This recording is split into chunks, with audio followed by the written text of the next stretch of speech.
Okay, members, we're going to resume our meeting.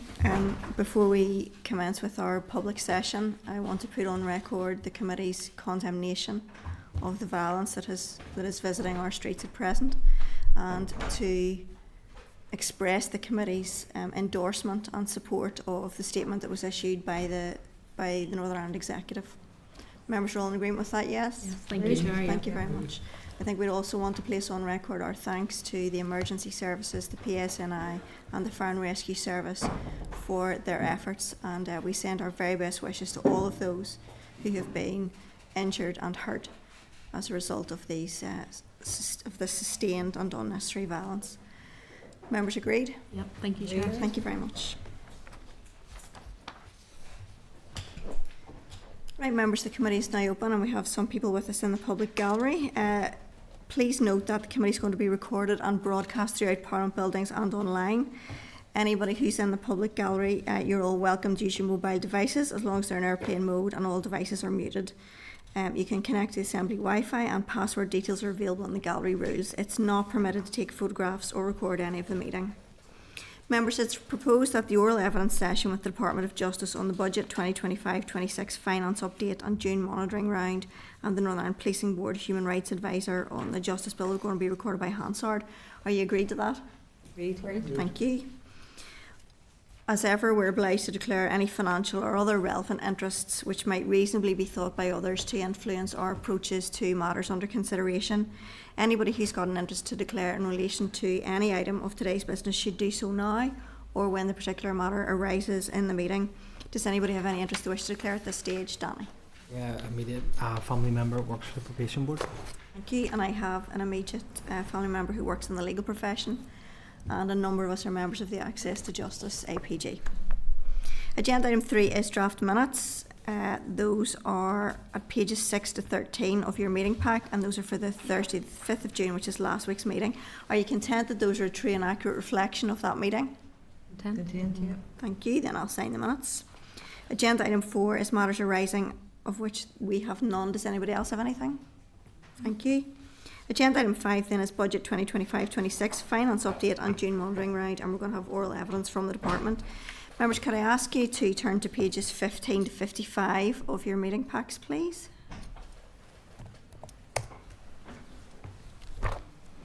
So attending the meeting today, we're going to have Richard Logan, who's the Finance Director in the Department, Andrea Quail, who's the Head of Financial Planning, Strategy and Support in the Department, and Louise Blair, who's Head of Financial Planning and Support, again in the Department.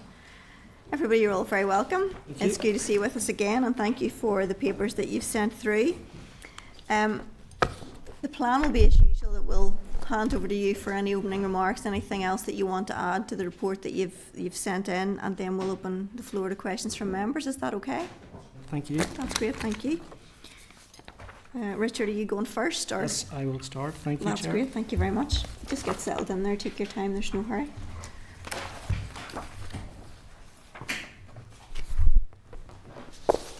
Good afternoon, folks, and thank you for the opportunity to update the committee on finance-related matters for the department, including the current June monitoring round.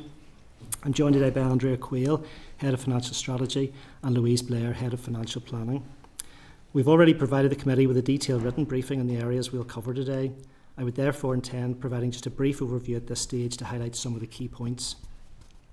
Firstly, if we consider the department's provisional outturn for 24-25, a $3 million underspend on non-ring-fence Resourcedale was offset by an overspend of $1.2 million on ring-fence Resourcedale for depreciation. The department's total Resourcedale position therefore showed an underspend of $1.8 million, which, given a budget of more than $1.4 billion, means that we essentially spent 99.9% of the money available. I would just note that this provisional outturn position will be revised in due course to reflect the department's final outturn once the 24-25 accounts have been audited. At this stage, though, I'm not expecting any significant change to the figures I've just mentioned. In relation to the 24-25 statutory accounts, the department submitted its draft annual report and accounts to the Northern Ireland Audit Office on the 30th of May in line with the agreed timetable. We are currently on course to meet the summer recess deadline of the 4th of July for laying the accounts in the Assembly. And that will be a significant achievement in terms of the department fulfilling its statutory reporting duties and ensuring compliance with governance and accountability responsibilities. Turning now to the budget for the 25-26 financial year. Following agreement by the Executive, the Finance Minister issued budget allocations to departments on the 3rd of April. The department was provided with a non-ring-fenced resource-style budget of 1.415 billion, a ring-fenced resource-style budget of 87.87 million, and a capital DEL budget of 100 million. The department then issued opening final budget allocations to all its business areas on the 8th of April. At our most recent session with the committee in February, we outlined that the department would start the financial year with stabilisation pressures of approximately 60 million. Table 2 in the written briefing provided to members for today's session contains a reconciliation showing the movements from the 60 million to a revised opening position of 44 million of pressures. The reduction of 16 million was due to a combination of opening budget allocations for NICS pay awards and indicative June monitoring allocations for employers NIC and the Safer Communities priority under Programme for Government. The reduction was also due to funding for the Protocol and Windsor framework being confirmed and revised pressures being reported by business areas. However, despite the welcomed additional allocations improving our opening position, it still remains a difficult budget for the department to manage. It will present challenges across all the DOJ business areas, including policing, legal aid and prisons, in order to deliver against the Programme for Government and departmental priorities. The budget will require careful management and difficult decisions to reduce the risk of an overspend. All DOJ business areas will be required to implement cost reductions and efficiencies in order to reduce the level of remaining pressures. In terms of the latest in-year position, the department submitted its June monitoring return to the Department of Finance on the 5th of June. All business areas across the department undertook a full review of their financial position, which resulted in a revised level of 32 million pressures being reported. This is a 12 million reduction in the opening pressures of 44 million and reflects the continued strong and effective financial management across DOJ. The department therefore submitted bids to DOF in June monitoring to the value of 31.7 million for stabilisation pressures. This includes a bid of 21 million for PSNI pressures in relation to the Workforce Recovery Plan, increased employer NIC costs, ill health retirement and legacy inquest costs. There's a 10 million bid for legal aid, which represents the shortfall between the opening budget and the estimated amount needed to ensure that bills are paid within a reasonable time frame, in line with the judgment in the recent judicial review. In addition, there's a 1 million bid for the prison service relating to pressures arising from the increasing prisoner population. In addition, the department submitted an initial 5 million bid last night to the Department of Finance in respect of costs being incurred by PSNI following the recent disorder. That is an estimated amount at this stage, as the detailed costs have not yet been finalised. The department also continues to highlight to the Department of Finance the exceptional pressures for legal claims relating to the PSNI data breach, holiday pay and McLeod. Given the magnitude of these pressures, they remain unaffordable for the department within current budget allocations. The Chancellor's autumn budget and spending review statements effectively reset the funding envelopes for Whitehall departments. This means that Northern Ireland departments cannot expect the same level of additional funding to be provided in year during 25-6 as was the case in 24-25. Furthermore, given the significant level of pressures that still remain across the bloc, it is likely there will be very limited, if any, funding available for reallocation during 25-26. The outcome of June monitoring should be known in the next couple of weeks, and we will keep the committee updated accordingly. In the meantime, while we await the outcome, business areas have been advised that they must manage their spending plans in line with their opening budget allocation letters, which includes indicative allocations from June monitoring for the employers NIC and PFG. The committee will already be aware that the department was successful in securing transformation funding of 22.6 million for 2 projects in the first tranche of bids, speeding up justice and modernising electronic monitoring. The department received 5.4 million in its 25-26 budget allocation for these, and work on both the projects is progressing. The Finance Minister has noted that there will be a second tranche of applications to the Public Sector Transformation Board, and it's expected that this work will be commissioned in the near future. Departmental officials stand ready to consider and develop further proposals for this next call. It's expected the work will be carried out at pace to ensure that departments with successful proposals can access the funding as soon as possible in 25-26.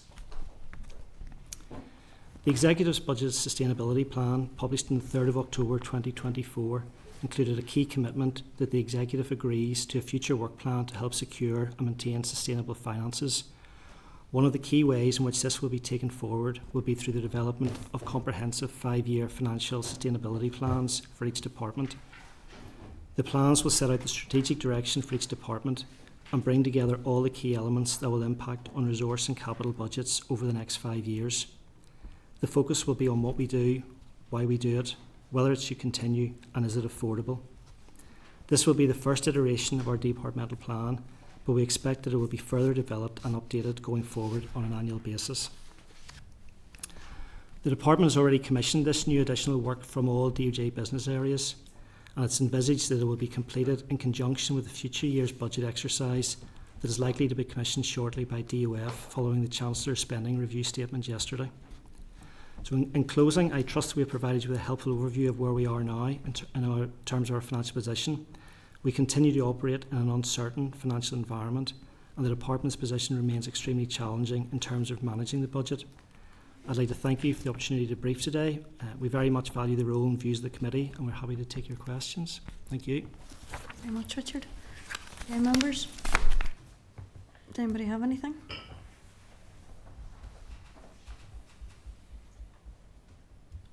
Deirdre. Yeah, no, again, thanks very much just for the update. And I suppose it was just on the back of the comprehensive spending review yesterday, if there's anything that you're seeing at this point coming out in terms of justice costs. We'll need to see now how the Executive gets an opportunity to look at the implications of the spending review. That work will then sort of be commissioned in terms of costs with the future year's budget exercise, but I think at this stage really it's too early to say what the implications for justice will be. There's no early indications at this point, until we know what the budget allocations from the Executive will be. At that stage we'll be in a position to assess that. And the other stuff around the huge cost in terms of the McLeod and data breach, are the discussions ongoing then with DOF, and is there any ongoing discussions then with Treasury around some of those as well and how that can be managed? Yeah, well, certainly in terms of DOF, we're in regular contact with them, keeping them updated. There hasn't been significant change in the costs being quoted. Yeah. Those cases are progressing, so rather than change, it could go up a wee bit, it could go down. So we're not changing it until we know a definitive position. I understand then the Finance Minister and DOF colleagues are engaging with Treasury still on that, but I think it will, I suppose, a phase now we've got the comprehensive spending review and the Executive has the budget, and then that will be sort of part of their consideration as to how that progresses in terms of funding those. And do we have a time scale yet for when those cases will kind of run their course? Will it be this year you anticipating or going into the next financial? That's here last year saying I know. It could have been in 24, 25. We're in a similar position. The individual cases are progressing through either mediation or case management hearings in the court, but they're not at the position where it's come to a conclusion. No, not definitive at this point. Okay, no worries. And I was going to ask in terms of the transformation, I know you give an update, but obviously there's, I think, still around 100 million left in the pot. So are you going to be resubmitting some of the bids or any new bids that maybe weren't met the last time? We're not at that point in terms of deciding, so we'll wait to see what the call is, and we'll get told how many bids the departments can actually submit. Last time, and it was split last time between smaller bids and larger bids. We're not sure yet what the criteria will be, so once we know that, we've alerted our business areas to say that there's a call coming, and we'll see initial feedback, and then the department and the minister can make a call on what the bids will be in terms of ones that we think would have the greatest chance of success. And I suppose my last one, obviously it's timely just with events this week and pressures in policing, so just an update in terms of the business case then. I know it's obviously again between the department and DOF, but just on the back of recent events similar to last year, if there's been any engagement with the minister then in terms of additional resources again coming via the NIO for policing. I'm not sure if the NIO, our engagement would be for our minister with the Finance Minister, maybe in the first instance, and then seeing where that takes us. I suppose two elements in terms of the pressures this year for police. 21 million includes 7 million for the workforce. So in terms of sort of the budget framework and options for us, the first route is through June monitoring to see if any money can be obtained that way, but we're conscious that's sort of just a in-year solution. We've needed the comprehensive spending review to set the budgets for the next 3 years to give the certainty for the Executive to consider their overall budgets, and then that that will hopefully provide an opportunity to secure the funding for that. Thank you. Okay, thank you, Deirdre. I've got Connie, Doug, and then Ciara. Go ahead, Connie. Yeah, thank you. I think my question's not really that dissimilar from Deirdre's there. Really it was about, yesterday the police announced their requesting extra officers from Scotland to deal with the pressures over the last few days. Has the department been in contact with the PSNI about that, and what funding will be provided there? I contacted my counterparts in PSNI Finance yesterday just to get an update on the costs. They're still collating the information and working through that. And then I spoke with DOF Supply. So the combination of those conversations and then discussions with the Minister, then we submitted the bid last night. The 5 million is really just a marker, putting it down to say we know there are going to be costs. We don't know exactly what they're going to be at this stage. But PSNI will be clearing that, and it will depend just how long this order lasts, just in terms of what the final quantum will be. But we know from last year, I think the total cost to PSNI was in the region of £3.5 million, and there was 2.75 million funding provided to them to offset some of their costs. So that's sort of almost the baseline, or from previous experience, the type of costs that will be incurred potentially. No, that's all. Thank you. Thank you, Connie. Doug? Richard, thank you for that brief. Richard, look, the Chief Constable had a business case for 200 million for police stabilisation. That was over 3 years, and I don't believe, and probably right if I'm wrong, that was never agreed. So, but the Chief Constable is continuing to spend on recruitment, and he has to continue to spend on recruitment. So he's actually spending money that he doesn't have. How are we going to get this across the line? This year, but certainly for the years that's coming up. In terms of spending money, he hasn't got. Police started the year maybe. Police numbers maybe 6358. That was the number in the business case. I believe that recently, the 1st of June, it's at 6198. So there's a reduction in numbers. The recruitment will be needed to replace officers that leave. So there's an ongoing replacements. I think the average is maybe 30 per month. So those costs, when those officers leave, their costs will be replaced by the recruitment that the Chief Constable is going through. So it's only whenever he reaches a point where he goes above and beyond what he originally had the budget for, that's where he's spending, where he doesn't have the money. But in the meantime, then we're trying to secure that through the Minister to get the additional funding. But as I mentioned earlier, up until this point, we only had a 25-26 budget to actually manage, and the Executive only had funding for 1 year. Now the spending review has given us that the Executive the certainty for the next 3 years. That's where the discussions, and that's where the future years exercise budgets, which will be for 3 years resource and 4 years capital, will give us an opportunity to bid again and have those conversations at the Executive. Just as an addition to that, Doug, in the Chamber on Monday during the budget debate, the Finance Minister indicated that as far as he was concerned, the business case had been made for the Chief Constable to continue to recruit was the additional 300 officers. He felt that the business case was fine. Business case allows for an increase of 640 officers to take them up to 7,000 and a 240 additional police staff support. So the business case has been approved on the value for money element and all the technicalities. The outstanding issue and the most important issue is the affordability issue on that, and that's where now we have the 3 year budgets that will give us a foundation to sort of have that conversation to see if we can secure the money. So that kind of says to me, Richard, that the business case has been agreed. We all agree this needs to happen, but there's no money to actually do this. If that was the case, if the Finance Minister was to turn around and say, do you know what, Department for Justice Department, I'm going to ring fence 200 million of your budget, and you're going to use that purely for police recruitment, what effect would that have?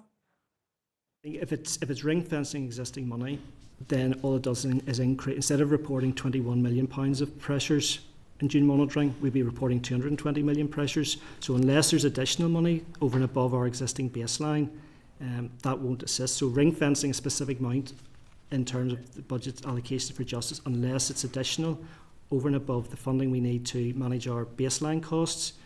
If it's not over and above that, then the pressure just moves from police recovery business case to day-to-day operational pressures. So we need the total. We need the total pot to increase, not just a specific ring-fenced amount.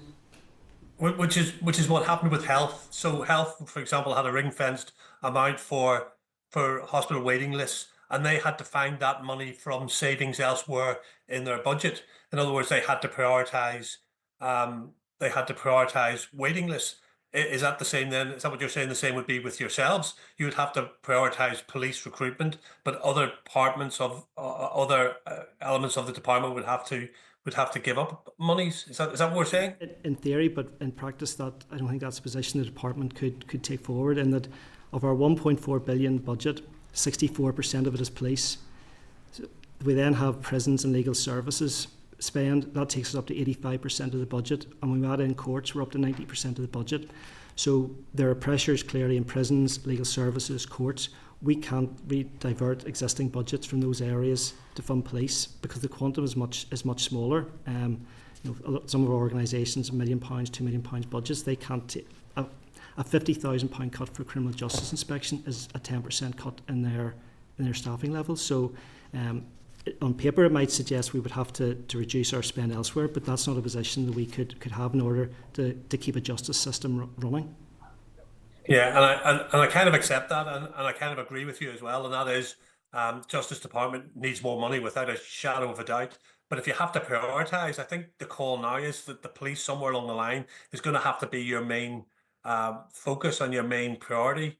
Your main effort, if we can call it that. But what you're saying is that with the budget envelope you have at the minute, you can't even do that. Our spend, total 1.4 billion, but 75% of our spend is committed in staff costs. So we can't reduce those at the moment. The police element of the cost, just we couldn't afford the increase needed, and the 206 million over the 5 years, that increases gradually. So 7 million in the first year, maybe goes to 20 million, then 35 million, 40. So by the end of 29-30, it would be 64 million pounds per annum. That's the figure in the business case. So that would be the extra ask each year. So the 209 million wouldn't be a hit all in 1 year. That would be spread over the years. But in terms of prioritising, I think to date, certainly in the monitoring rounds, when we look back to last November, department got 38 million from the executive, and we were able to increase that with other easements within the department up to 46 million. And the Minister prioritised policing. Policing got 80% of the funding at that time.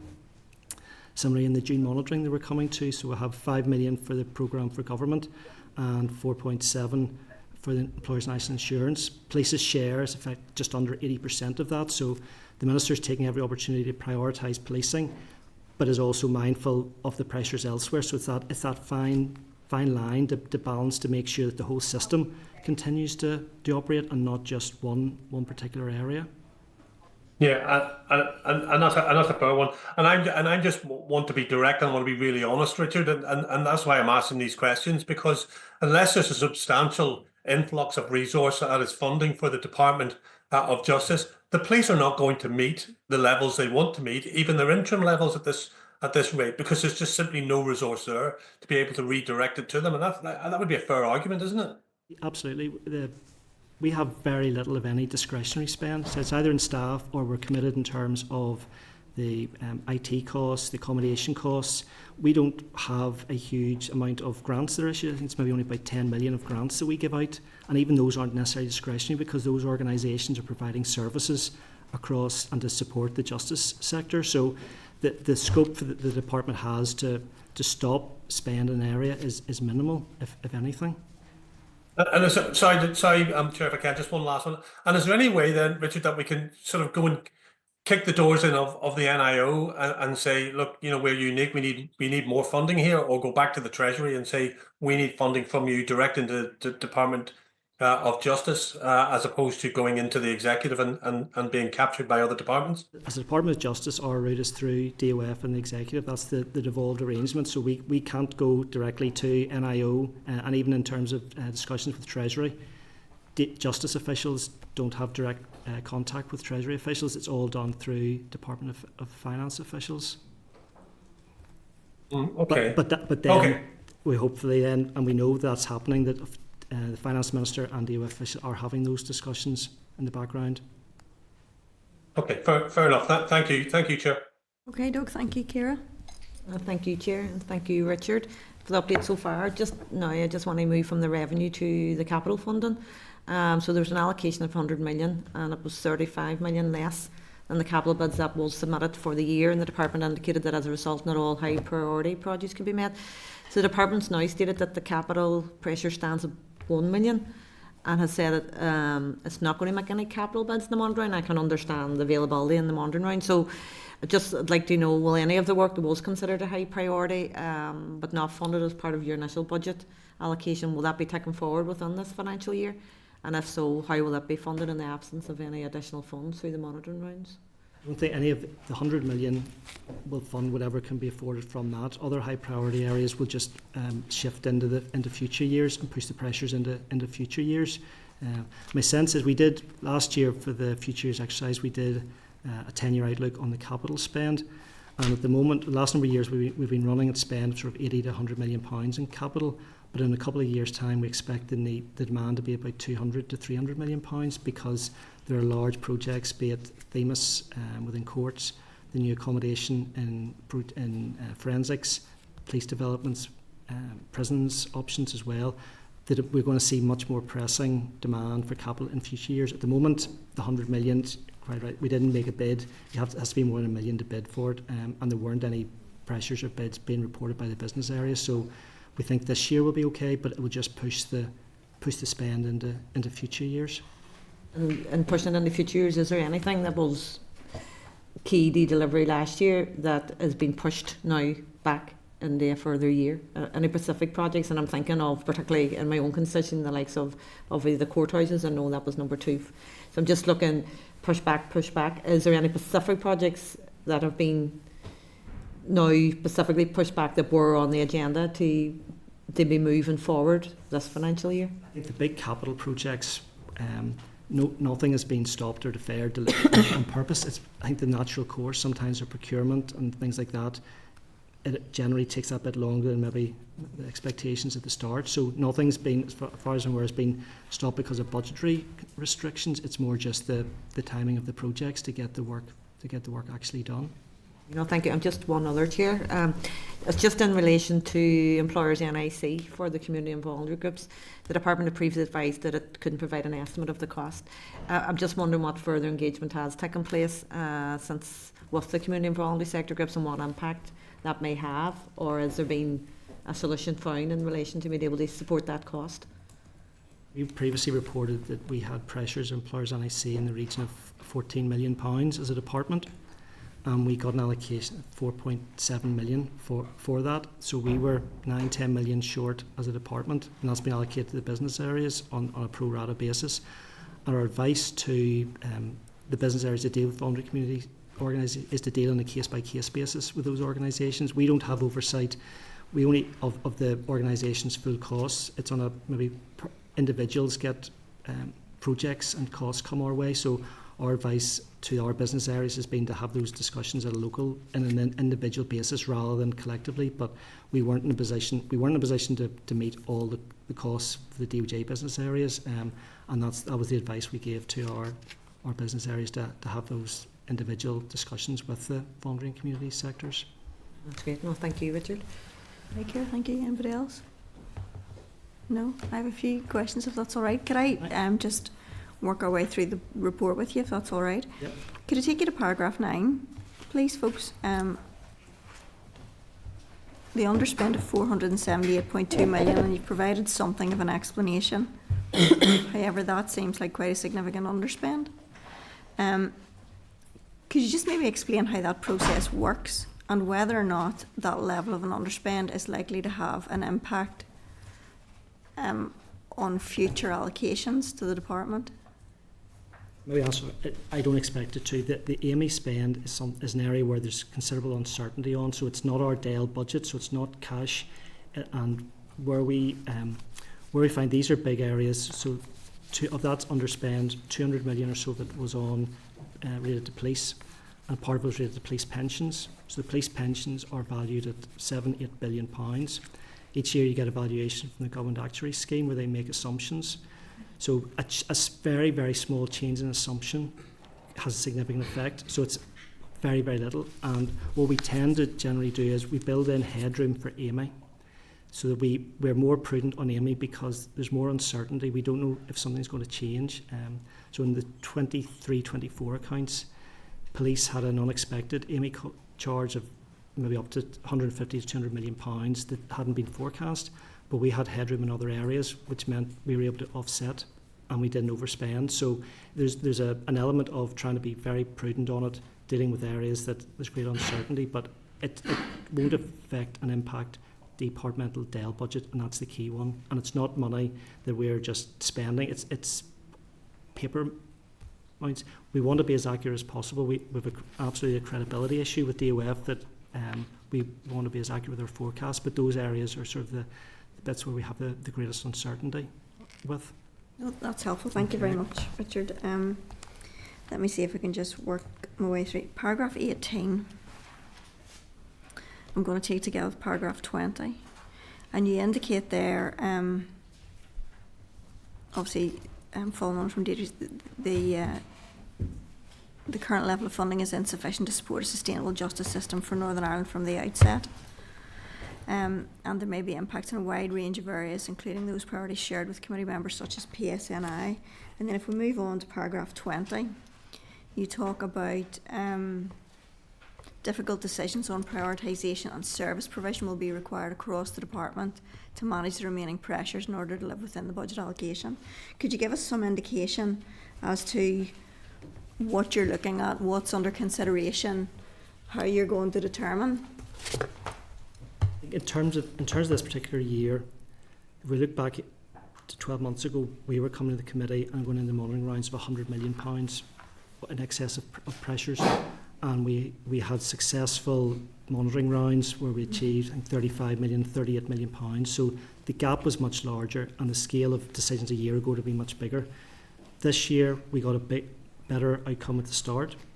We're now down to 21 million pounds, or sorry, 32 million pounds of net pressures.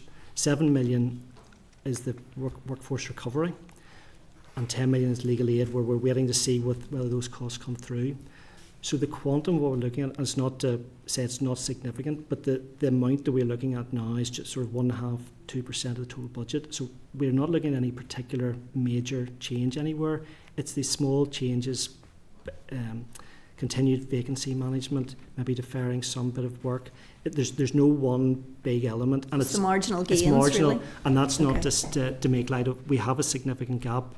Policing, we need to fund or get that sorted, but we're on the margins of it compared to where we were a year ago. But that final bit is just the remaining challenge. That it's not it's a small bits across everybody. Okay, thank you. No, that's helpful. Let me see. Yes, just obviously there's mention in the report about a reserve claim from Treasury.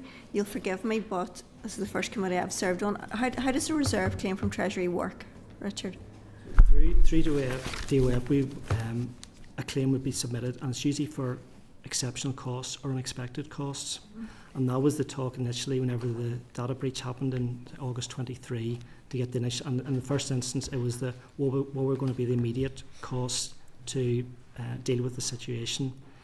There was talk at that stage of a reserve claim to meet those costs. So a claim goes to Treasury. They have, it's their decision as to whether or not that money gets released. It's also at their discretion as to whether the amounts are repayable.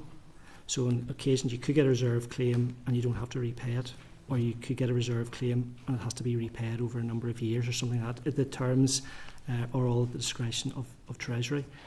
However, I think that whenever the government's changed last year, they were saying that the reserve claim last year practically exhausted in June of last year, and then just the financial challenges that Chancellor has laid out, it's up and fully at the discretion of Treasury as to whether that gets released.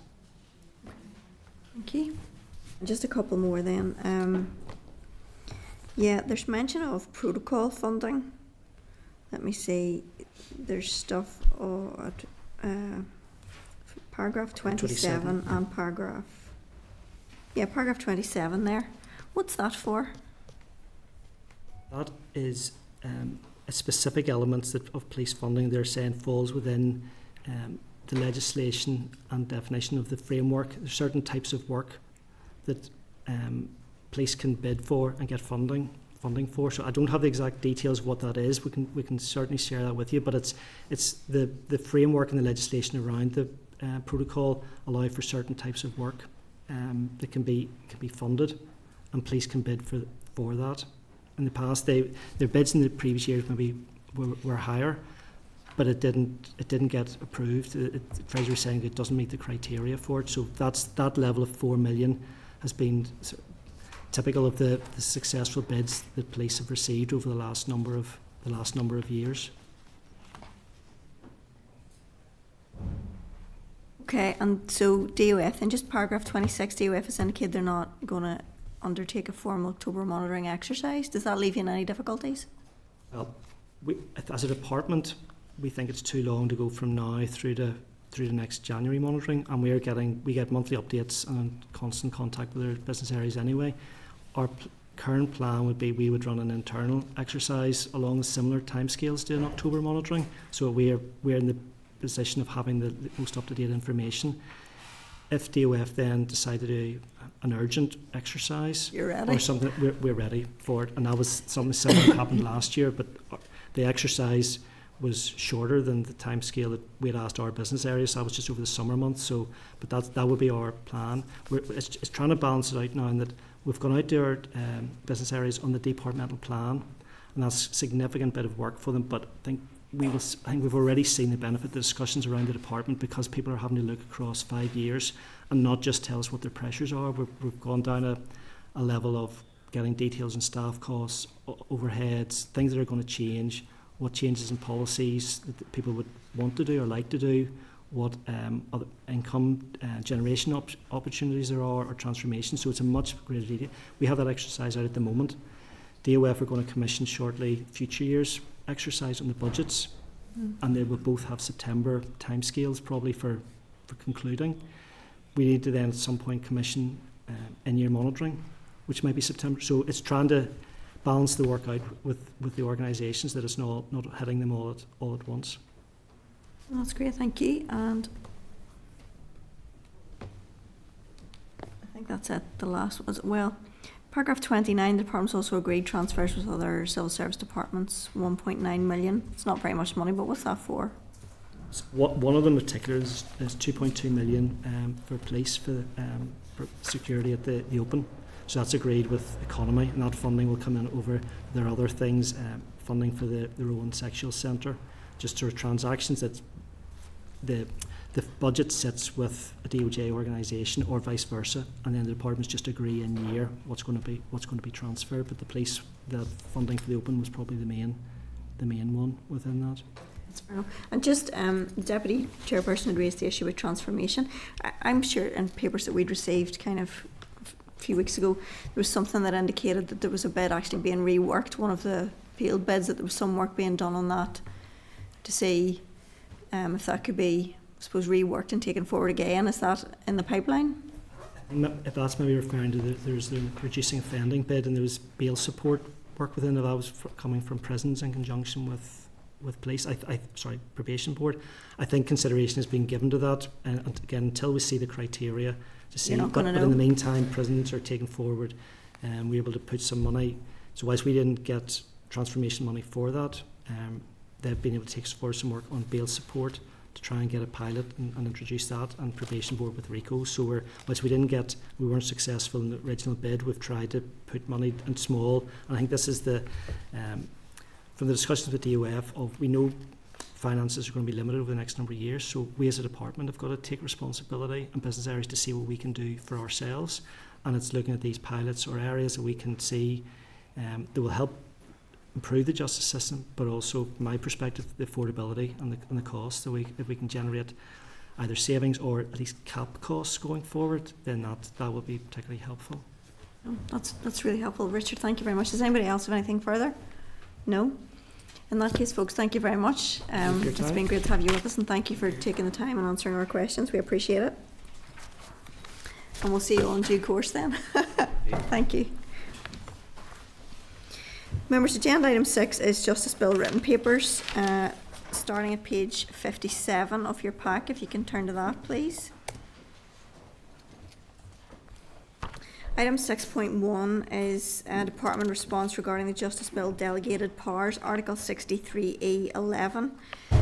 Just a reminder, at our meeting on the 3rd of April 2025, the committee agreed to ask the Department to reconsider its intention that the rulemaking power at Article 63E11 of the Justice Bill was by way of negative resolution, and instead amend the power to the draft affirmative procedure.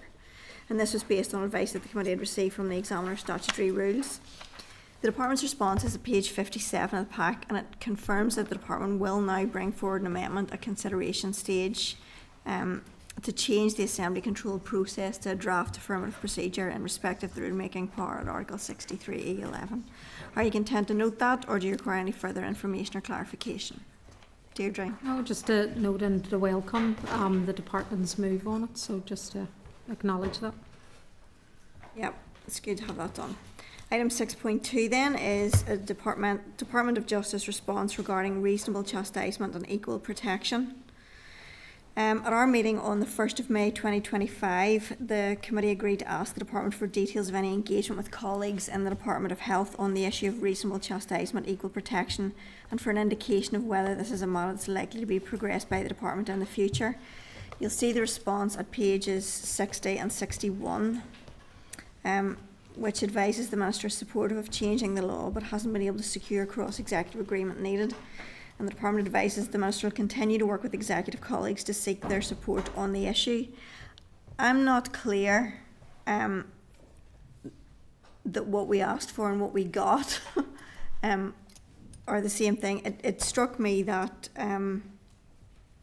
we already know there's an issue in the executive around this, and we know that what the Minister's in favour of. The issue was more along the lines of, as I recall, the criminalisation is likely to move along, or certainly to be raised in the course of the debate on the Justice Bill. But our concern was that we wanted to ensure that support was also moving along in parallel, and that one wasn't moving way ahead of the other.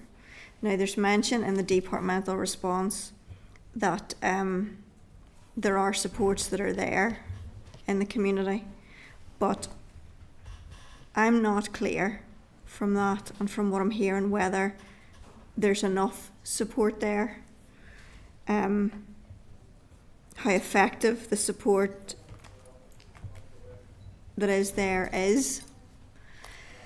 So I suppose it's more along the lines of what conversations was the Department having with the Department of Health to ensure that support mechanisms were moving along in parallel with any proposed criminalisation. Because there are bad people who do horrible things to their children, and then there are people who just need a bit of support. And I think we need to make sure that those move along in parallel. I'd also be keen that we would flag these issues up maybe to the Committee for Health, so that they would have an understanding of whether or not the supports that exist are sufficient and how effectiveness of those is monitored. Would members be agreed to that? Deirdre? I know it's just because I know it was an issue in terms of where this sits in some ways across two departments, and I think it would be good, and I don't know whether there is even the opportunity in the autumn when we come back early around if we do need an additional briefing, you know, to maybe take us through some of this, if it is going to be an amendment or not to the bill. I don't know, because it's come up on the correspondence, I think it is, or on this, around even the deepfake stuff, which isn't going to come to consideration stage.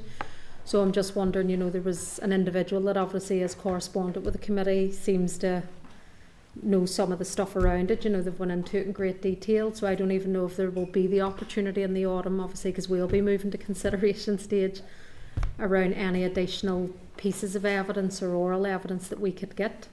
So I'm not sure if there's space even in the programme to look at that if we do need it.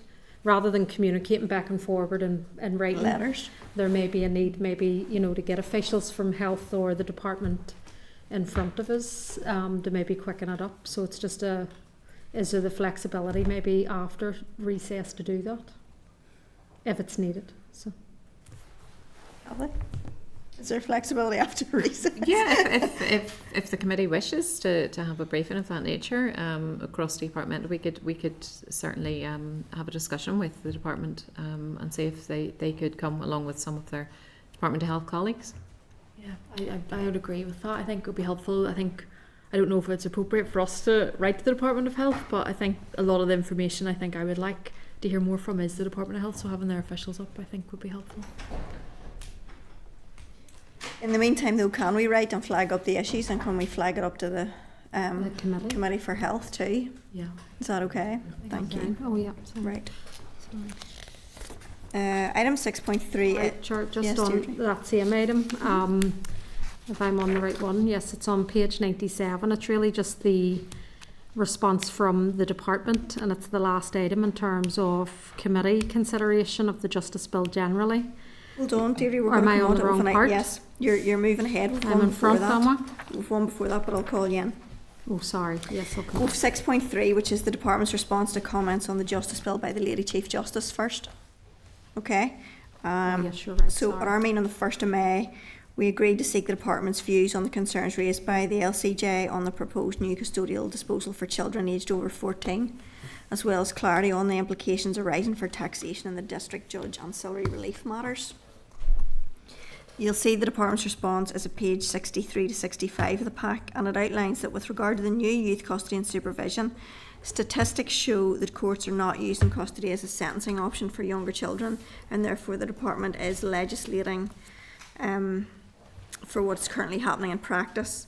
The department also states that the provisions in the bill will not have any implications for taxation in district judge ancillary relief matters, as the provisions focus on the High Court and Court of Appeal cases. And the department has advised that it will engage directly with the Lady Chief Justice to discuss her views on the issue of taxation in district judge ancillary relief matters. Are you content to note that response, or do you require any further information or clarification? Noted. No? Okay. Let me see then. Right. So item 6.4 then is the response regarding the Justice Bill, NICI and CLC written evidence. Deirdre, I'll give the background and then I'll bring you in, okay? Yeah, no worries. Right.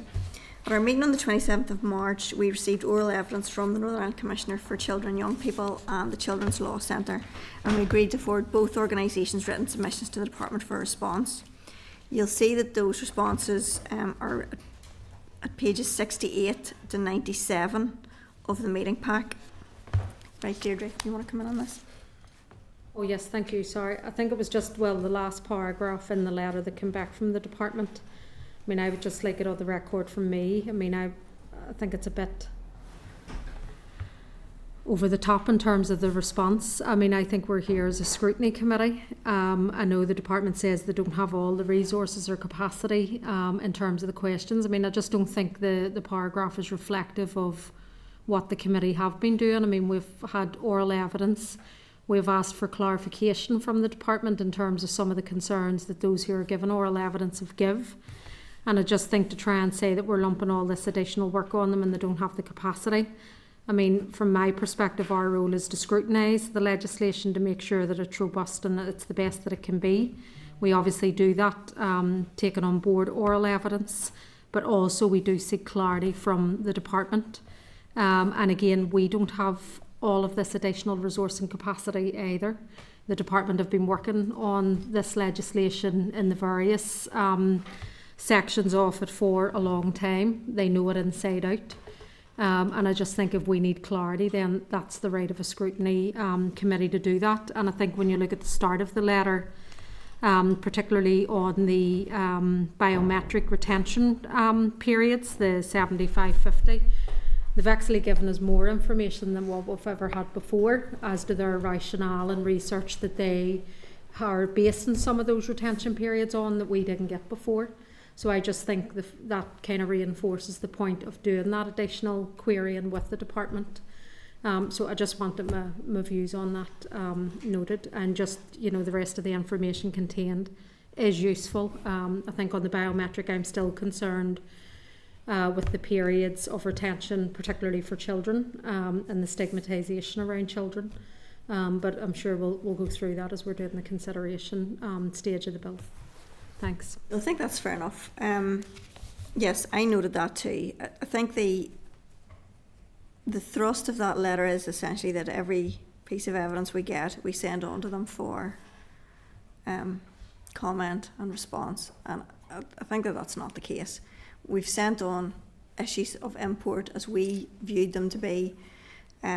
We have sent on issues that we felt were substantive, and actually I found that entire paper from the department to be really useful and really informative.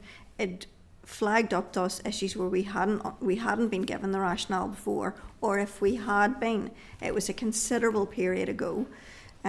So I found the entire thing really useful, and I fully appreciate it is a lot of work for them.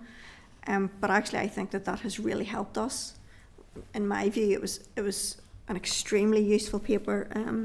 I don't think we aim to cause them additional work, but we've got a job to do, and it is not for us to form an opinion and then seek answers.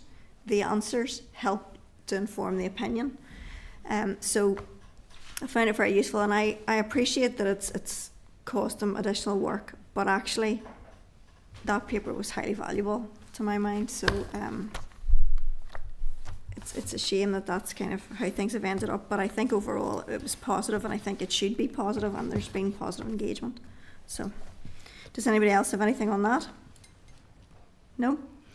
Right, item 6.5, DOJ response regarding the Justice Bill data retention commencement period. So at our meeting on the 15th of May, we got evidence from the Law Society for Northern Ireland, and the committee agreed to ask the department for the rationale on why retention periods for biometric material commenced at the point of conviction rather than at the time the material was first obtained.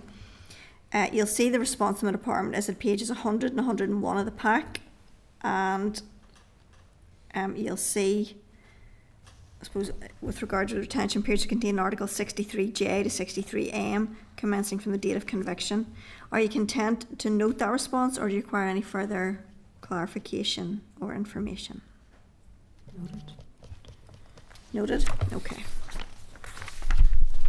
Item 6.6 is response regarding the misconduct review and the independent custody visiting scheme. Members, at our meeting on the 1st of May 2025, where oral evidence was received from the Policing Board, we agreed to ask the Department for an update on and timeline for any work to review the misconduct regs, and for details of any engagement the Department has had with relevant justice partners or difficulties in the operation and delivery of the independent custody visitor scheme. The Department's response is at page 103 to 104 of the pack, and the Department has indicated that work is being progressed in respect of both of these issues. Are you content to note that, or do you require any further information or clarification? Noted, Chair. I'm just thinking there's quite a lot in that.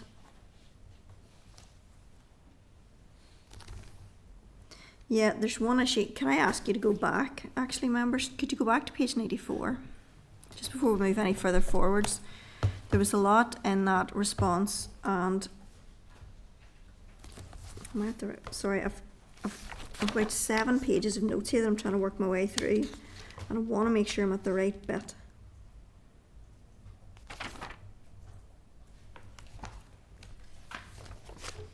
No, it's fine. It may be in correspondence. I think I'm all right. Apologies, I'm trying to work my way through this and raise any issues that I've got as well. Right, no, never mind. Let's move on. So you're content to note that. We're going to move to item 6.7, which is Probation Board and its response following oral evidence. At our meeting on the 8th of May, where we received oral evidence from the Probation Board, and witnesses agreed to provide us with an update on the establishment of the Accommodation Working Group and information on the Probation Board's consideration of the biometric provisions in the Justice Bill.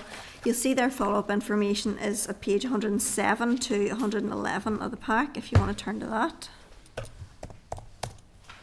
Are you content to note that response, or do you require any further information or clarification? Lovely, thank you. Item 6.8 is corresponds from an individual, and it's a proposal for legislative reform on AI-generated deep fake abuse in Northern Ireland. On the 20th of May, we received correspondence from an individual outlining both a rationale for and a proposed way forward for amending legislation to tackle the misuse of AI-generated deepfake, particularly in terms of the creation and distribution of non-consensual explicit material. Members, you'll find a copy of that correspondence at page 114 of the pack.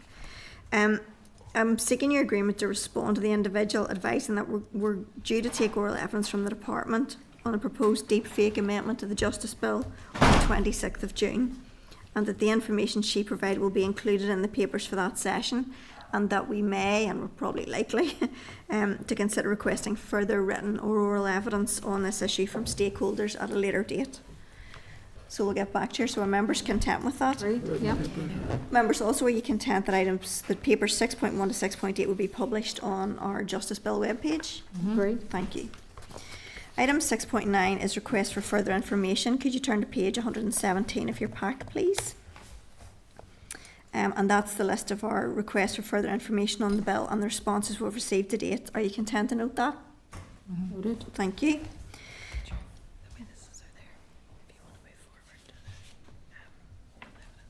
Okay. Members, I've just been advised that our witnesses from the policing board. Yes. Our witnesses from the policing board have arrived. It's the board's human rights advisor. Rather than work our way through written papers, are you content that we would take the oral evidence now and move back to the agenda items? Of course. Yeah, Yeah. absolutely. Okay. Okay, Aaron, thank you.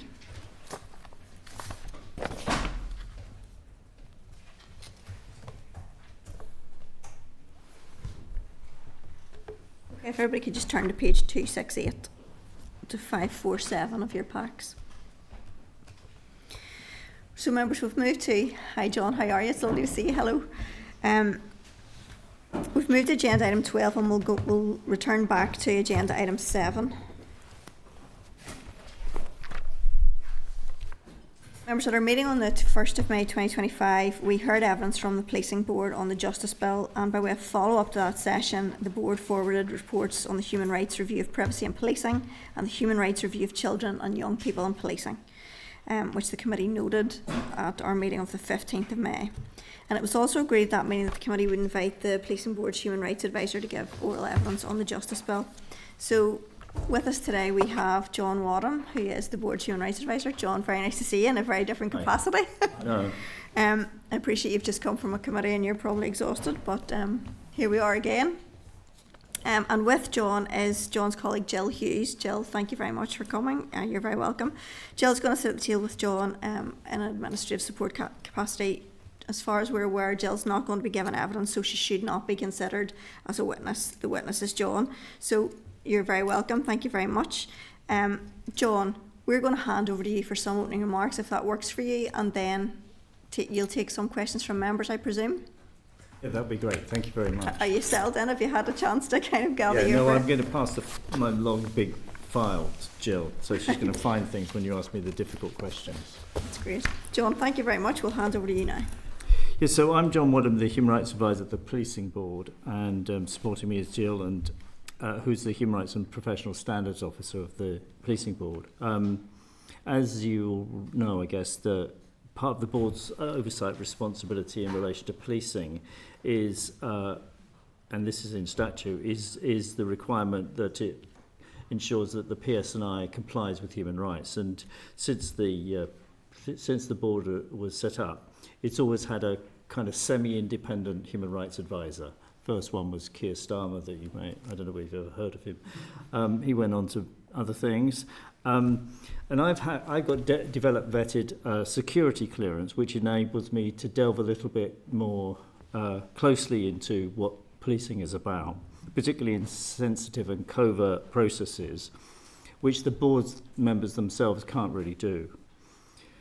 And so through written reports and recommendations, my role is to reassure the board that the parts of PSNI's operations that might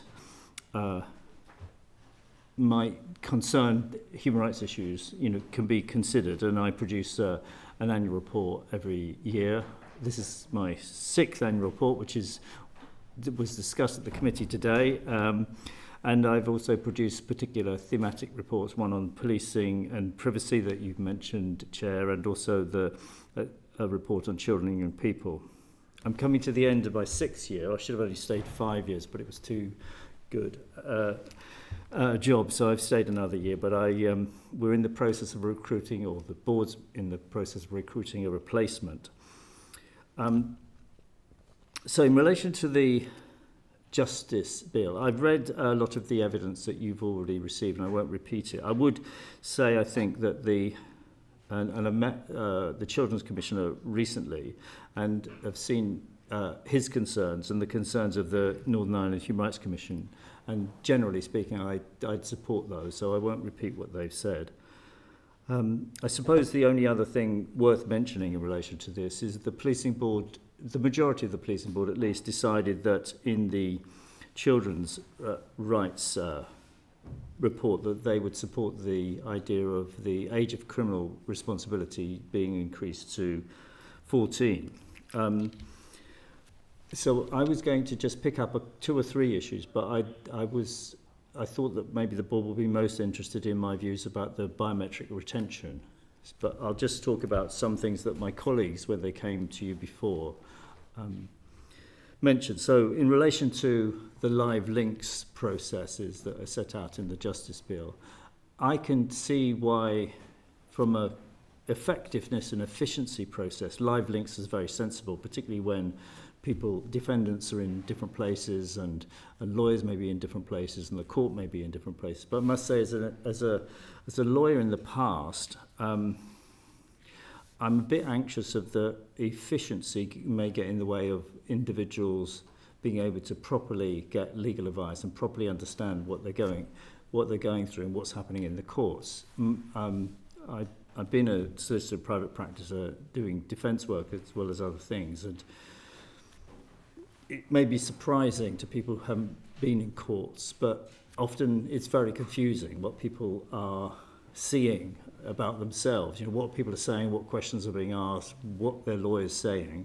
and sometimes they need a bit of a space to talk to people. And I have that you can imagine a situation where someone's online in court and their lawyer is somewhere else, and it may be just about bail or something like that, and I think that's problematic. Now, I'm not sure what the solutions to making sure that people understand what's happening to them in court and understand what their lawyer is saying to them and what advice they can get, but it is problematic. And for some people, I mean, there obviously are people who commit serious offences and may be very competent at understanding the legal process, but for people, particularly children and young people, or people who have mental health issues or drug addictions or whatever else, they need, in a sense, a different way of dealing with the court. So I'm a bit anxious about that. I should say, what I'm saying is in not the details that the board has considered,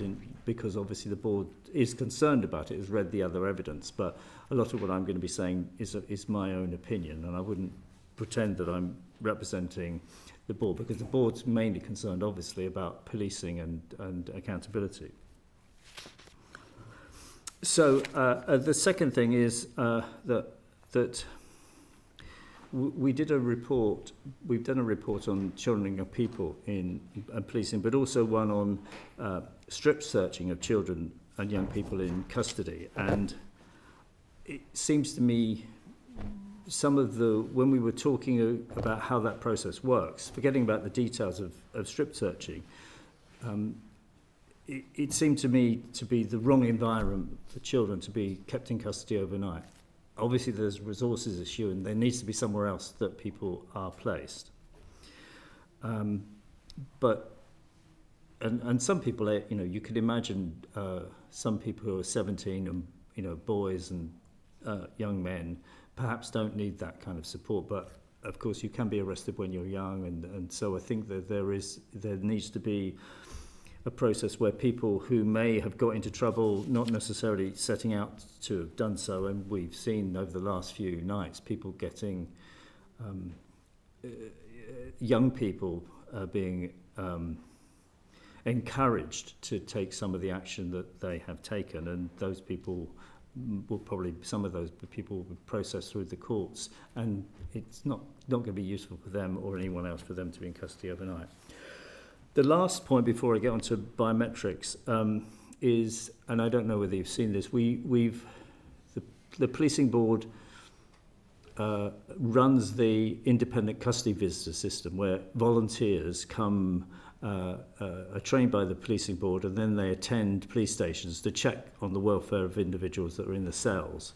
And we have, generally speaking, had access when those detainees are asleep or drunk or unable to give a consent, to have access to check them by looking at the custody record. And there's been a problem with the legislation, and we've written to the Justice Minister to see whether the legal barrier on having access and allowing our custody visitors to have access to the custody record needs to be fixed. I don't know whether that's come to you. We've written to the Justice Minister, and we're engaged with both the PSNI and the Department of Justice.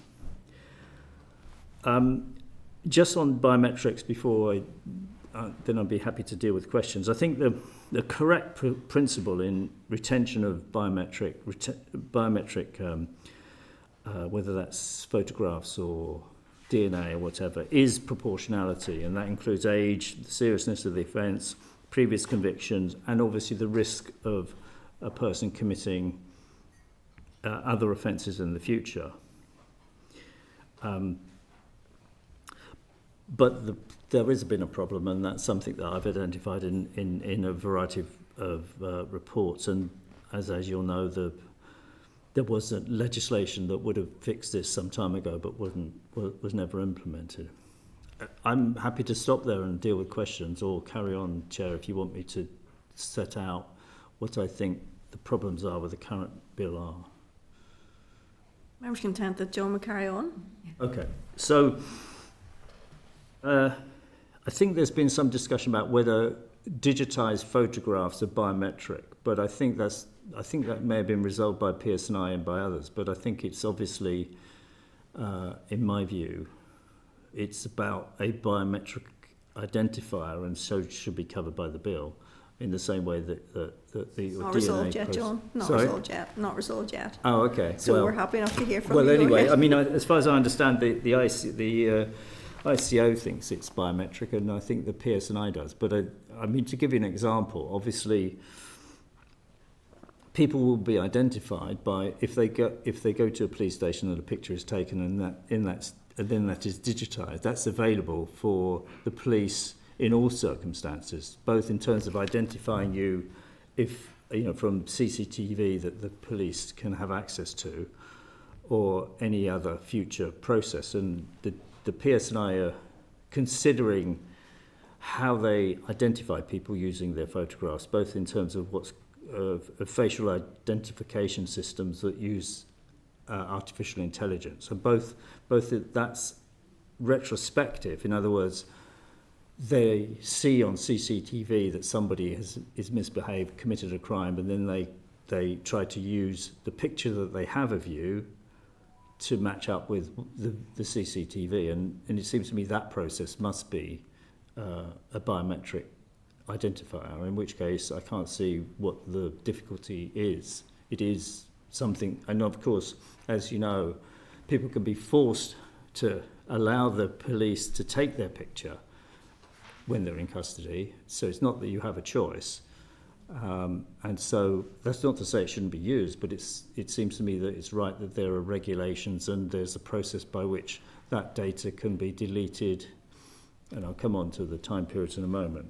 And we know that in some police forces, the Metropolitan Police particularly, the Metropolitan Police are now using mobile vans where they scan the crowd, and when the AI system identifies someone that they are looking for or somebody they know about, then there's the crew that it goes ping, and then they go in and interview or arrest that person. So the development of these processes is problematic, and it raises questions about privacy, and raises questions about what the due process situation is. And I don't want to go too far into science fiction, but we know that police officers have body-worn videos, and that's been helpful in terms of what they do, and also, I think, to some extent, helpful in calming the person down that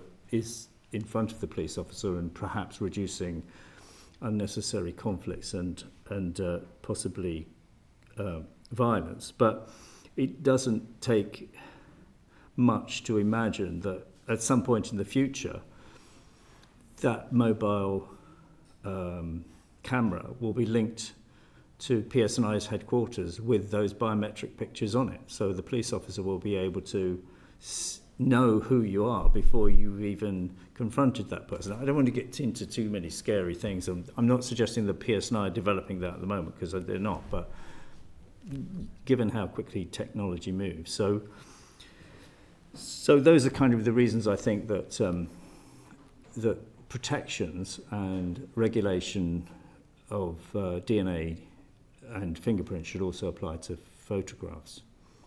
Should I pause there?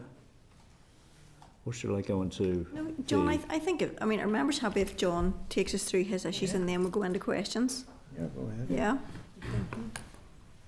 Okay. So it's good to see that in the bill there's a default position, which is that biometrics should be destroyed after a particular point. I think that's because that's although that's the law that comes from the European Court of Human Rights and is in the position is set out in law in England and Wales, isn't the case in Northern Ireland. But and as you've all read the bill, I'm sure there are very, very many exceptions to that. First of all, there's a speculative searches process whereby if you are taken to custody, the picture, the DNA is taken and it's digitized, and then they can keep it while they search. Now, that seems a sensible thing, but there's a question that I have about how long that speculative search should continue. And as far as I understand from the bill, there's no limit to that. And then secondly, there's a 3-year retention period if someone is charged and not convicted, and including charges that are what in the legal jargon is left on the books. And this, for me, suggests that there's something in between being innocent and being guilty. That the principle of innocent until proven guilty is being a little bit eroded by a process whereby they keep it because they might need it in the future. This is people who haven't been convicted I'm talking about. And then there are some other issues which may be less of concern to the committee about terrorist-related qualifying offences and the national security-related qualifying offences, which I'm concerned about. But perhaps let's move on to the time periods. As you know, the most significant period is 75 years. And I know other people have said to you that it would be good to know where these time periods come from, because maybe the lawyers at the DOJ and others have worked this out, but I'm afraid I don't understand where these figures come from. And if you imagine, say you're 18 years old, committed an offence, you're convicted. I mean, in practice, that's life. It's retained forever. So maybe it should be, but I don't. If it is really 75 years, then in practice they might as well just say this is for the whole of your life. And you'll know that this is very, very complicated, but in some circumstance that might happen to a child or a young person that could be retained for that length of period, and that seems to be particularly problematic. I haven't brought the statistics to get here, but I think most people know that most crimes are committed by people from say 15 to 25, mostly by men, and then people grow up, they take responsibilities, they move away from crime. So most people, not everyone, most people by age of 25 have given that up. So you might want to think, well, actually, the time period should be dependent on the reality who commits offences, and in particular what kind of offences they commit. So sexual and violent offences perhaps should have longer periods, particularly because not only are they serious, but that when you think about what are the police using this material for, they're usually using it to investigate crime. So if you are a burglar and you're stupid enough not to wear gloves when you burgle, you'll leave fingerprints, but you may also leave DNA samples, cut your finger or whatever else. But if you are a white-collar person involved in fraud, it's difficult to see why DNA and fingerprints will be ever useful in relation to the investigation of offence. I'm not suggesting that means they should never be taken, but if you're thinking about proportionality, which is what the Article 8 of the European Convention of Human Rights and the jurisprudence from the court suggests, is that if you are collecting data on people, it should be for a particular reason and it should be proportionate. In other words, it shouldn't be unjustified. So you could have a system where, if it was going to be useful for the police, the period of retention should be longer than when it's not. Now, I mean, that would make the bill much more complicated than it already is. But I do feel that the periods of retention are too long, particularly, as you've heard from the Children Commissioner, for people who've committed an offence when they were younger than 18. But in general, particularly because most people, thank goodness, stop committing crimes, and but maybe, and I would suggest that these periods are too long, not just in terms of proportionality, but in terms of how the European Court of Human Rights might eventually regard these time periods. But and that there will be examples, I think, and I'm afraid I haven't been able to tease these out, where somebody believes that it is disproportionate, and they will be things that perhaps the PSNI and the Department of Justice haven't thought about, and then there will be cases that go through our courts and then maybe all the way to the European Court in Strasbourg, and there will be another violation. And that's a problem not just for a human rights nerd like me, but the person who's keeping this data is the police. So if you wanted to challenge this, you would have to litigate against the PSNI, which would be a waste of everyone's time if we don't get it right. So I would urge the committee to push the DOJ to explain why they think these time periods are correct, and also perhaps to suggest that they could be more proportionate by unpicking some of the reasons for this, including what the offences that somebody's committed are and what that means in terms of whether it will be useful for investigation rather than just it happens that we'll stick you on the database. I think the last thing I'd just say about it is one of the solutions to this would be the right to challenge the retention. And I think there are two parts of that. I think that my colleague Jill found that, just find this second. Since 2012, we understand the PSNI have received 244 requests for deletions, and of those, 117 were approved. So you could see that there is assuming that the PSNI are getting that right, there is a problem of retention, which even the PSNI believes is problematic. So, John, when is that from? 2000 and... Oh, sorry, from 2012 to date, I think. To date, yeah. Yeah, to date. Thank you. 244 requests and 117 approved. I don't know. I haven't got any more details about which ones were refused. But the truth is, there were thousands of retained biometric material and the digitised assessment of that, and people don't know. Most people, I guess, in the street wouldn't know that how long this was retained for, or what the problems might be, or why they should have. So that's why I guess the numbers of people seeking this are low.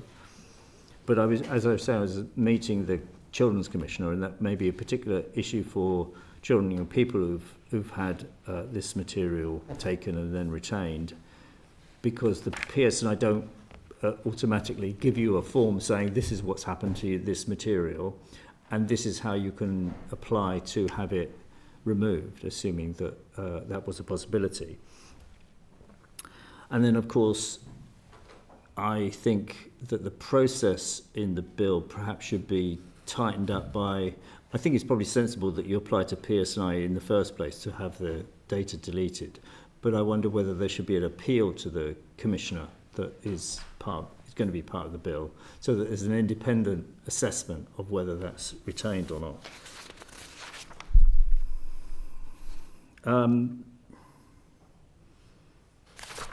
Yes, I think, and I should say it's. You may also.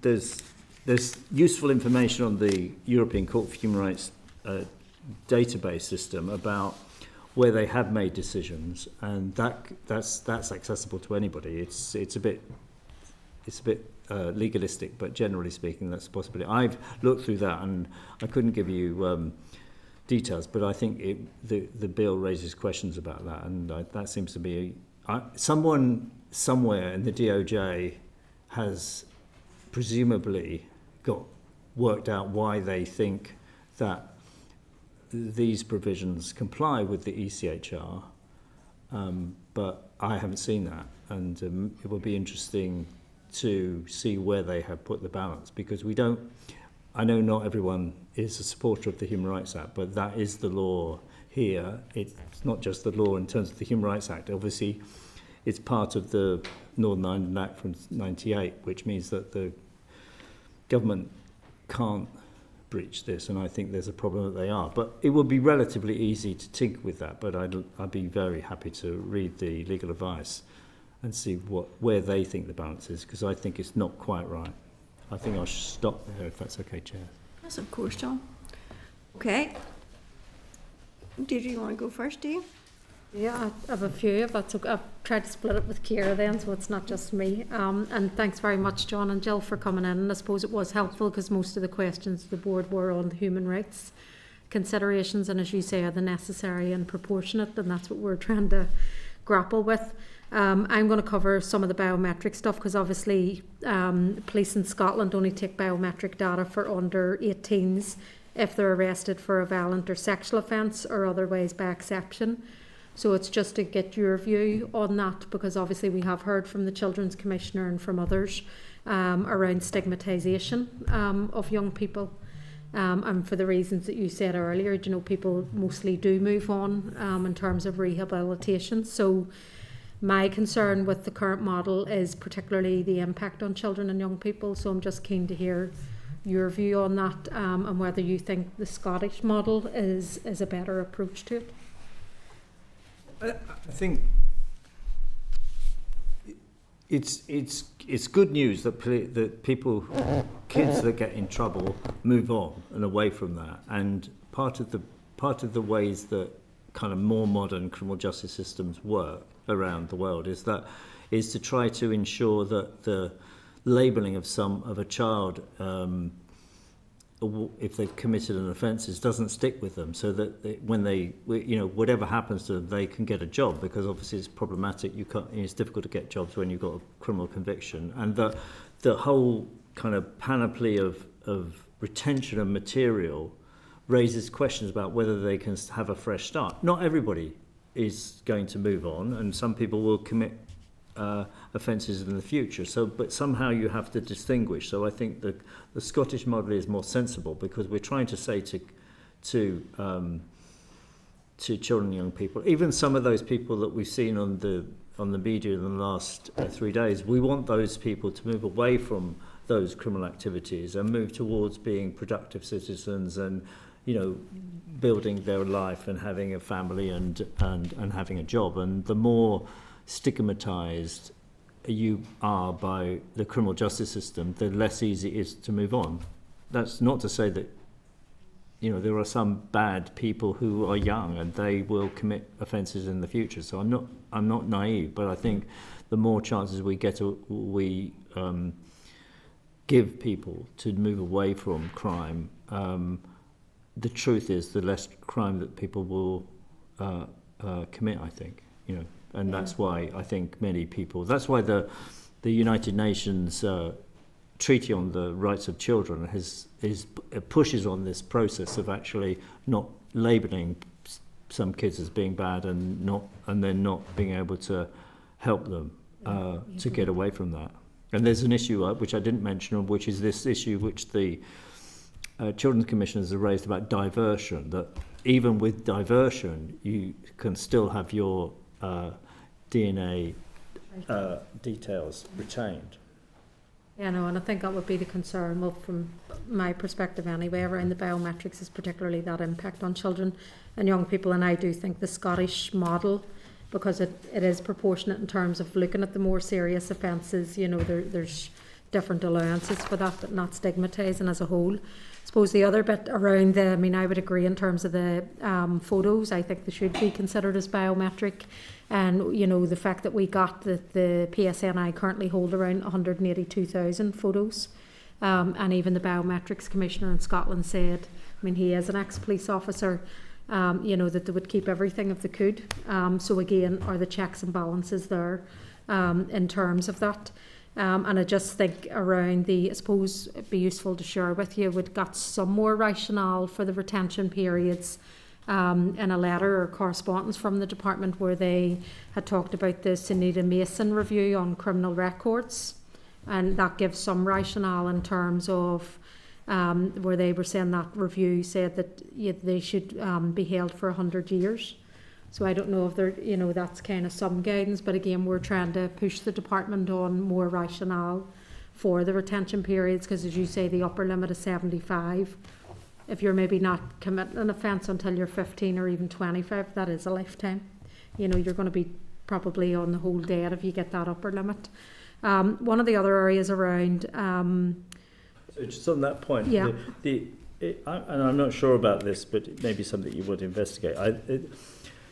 Depending on the nature of the collection of the data from the DNA sample, then it's possible to identify relatives of people from that. And so I don't know whether the 100 years process is because you can then identify the relatives of someone else. Now, that, which I think it might be particularly problematic. I don't know what the PSNI are going to do about that, and how easy it is to collect that data that allows you to identify the relatives of someone from a sample. But that might be something. I would have thought the review you talked about would have considered that, but I haven't read that review. So. Okay. And I suppose just in terms of the 2023 Human Rights Review in terms of privacy and policing, there was 5 recommendations that were made in terms of effective and efficient use of data-driven technology. I'm just wondering, from your knowledge, has those recommendations been implemented from that review? Because I suppose some of the queries that we have around looking at data retention, there's obviously going to need to be new systems put in place and stuff. So it's just even from, and the PSNI are going to need a bit of time, that's some of the issues that they have raised. But obviously there were recommendations in that review in 2023, so I'm just wondering, I think it's on pages 10 and 11, have they been adopted by the PSNI, and if they haven't, has a rationale been given that you're aware of? No, the original response by the PSNI was to reject the majority of the recommendations, but we're now building up a different process with the PSNI, because although that was their first, generally that was their first approach. My work and the work of other people around human rights in the board moved on to other things, and we didn't have the time to discuss what the process should be with PSNI. And Jill, in fact, has just organised a meeting for, I think, the first week of July to talk through some of these things with PSNI, because having spoken to senior officers, they are now anxious that the steps that they might be interested in taking that are being taken in other places, particularly in police forces of England and Wales, have been discussed by kind of the democratic accountability systems. So not just in relation to BNI, biometric retention, but other things like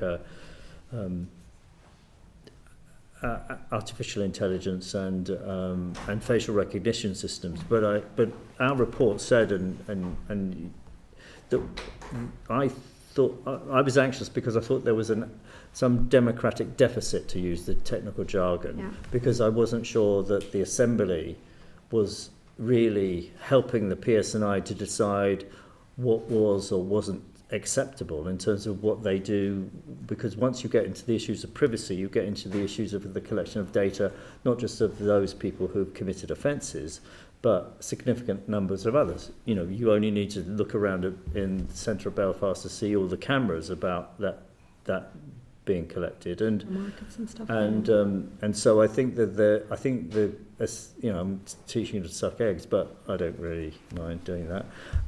It seems to me that the government and the democratic elected representatives need to be able to say, well, what kind of society we want to be in, and where are the limits to what policing is involved with. And that's not something I think that, and so in a sense my big plea was, let's do that. And that's why we were talking about inviting the Justice Ministers to some seminar with PSNI and hopefully members of the Assembly to talk about this, because there are things that are relatively urgent, like the retention periods in this bill, but there are other things that are on their way, including, you know, the use of AI for all kinds of good purposes, but also people are concerned about these other things. So there's a bigger, I suppose, ask from that report. But as I say, we are pushing ahead with PSNI to, at least from the policing board's perspective, for the policing board to discuss these issues in a more open-ended way than just saying you shouldn't do this or you should do that. Yeah, and I think it's come up in the, I suppose, the evidence as well, Big Brother watching stuff in England, the Lovelace Institute and others. And on page 23 of your review, I mean, it said that in terms of facial recognition, the PSNI aren't using it at the moment, but obviously they're actively considering it. So it's just to see if that is still the view, or if those conversations have progressed from that report was done. So it's just to see what the most up-to-date information around, because obviously that's part of the challenge as well around how we future-proof the legislation, you know, because of the advancement in technology, and God knows where it's going to be in 5 or 10 years' time. So just to get a sense from yourselves around what the PSNI are thinking in that area. Well, the PSNI haven't started to use what's called lifetime facial recognition. In other words, you just put a camera in the street and then you get hits from people that might be wanted or something like that. They haven't done that, but they are not surprisingly using retrospective. In other words, there's a which they will be using. They would have used from last night, and they hope. Well, yes. I was going to say they will use tonight. Hopefully, things will have calmed down. But so there will be. The cameras on top of their Land Rovers will be videoing what behaviour is, and then they will be looking to find the perpetrators of the violence, and I don't think anyone would think that was a bad thing, you know, because that's, you know, and obviously if the person's prosecuted, they could say I wasn't there or I didn't do it, etc. But extending that to videoing the streets in Belfast, and just in the hope that you come up with a hit. They haven't taken that step, but the Home Office in London and police forces around England and Wales are beginning to do that, and there are real concerns from some organisations and some members of the public about false identification, particularly in relation to ethnic minorities, etc. And that's so, but there is pressure on policing to modernise and to do the best and to nick the villains, and no one can really say that's a bad thing, but there has to be a balance between that and issues of privacy. So there needs to be this bigger discussion about where as a society we go in relation to those things. So and this, for me at least, a few years ago, this was illustrated by what the PSNI were doing in their investigation of what was happening in Muckamore, which was they sought and bought some technology that allowed police officers to, on all the CCTV that was produced in Muckamore, to identify a particular perpetrator, and then the AI searched through the rest of the material to see where else that perpetrator was, to see whether they committed other offences. And I think if you've identified someone who is a suspect of crime, and then you're looking through this stuff retrospectively, for me at least, that seemed an acceptable place for them to be in terms of that. But when that's not quite how it works, and it works the other way around in the sense we put these cameras on, and we are looking at the public generally to see whether they're committing offences, is much more problematic. So it's a tricky line to draw, but that's why I think it's for democratic representatives and others to think through where should the line be, and to help the PSNI to get it right. Because obviously if they don't, then, as you probably know, there are lawyers around this country who will be happy to take proceedings against the PSNI, and it will be a waste of everyone's resources to get it wrong and then to unpick it later. Yeah. No, I think that's why I suppose I'm asking, is because, I mean, we know there's scenarios where it's useful. I mean, parades and protests, public order, where, as you say, they may record rather than intervening in certain periods, not to inflame, but then they'll go back over and look at the information and try and identify. But I suppose it's the wholesale implementation, as you say, cameras on the streets. I think Wales had looked to introduce it and then pulled back from it. So you said that they're obviously coming under pressure. I mean, we're just looking at pace codes as well, and an update on those on the back of legislation at Westminster.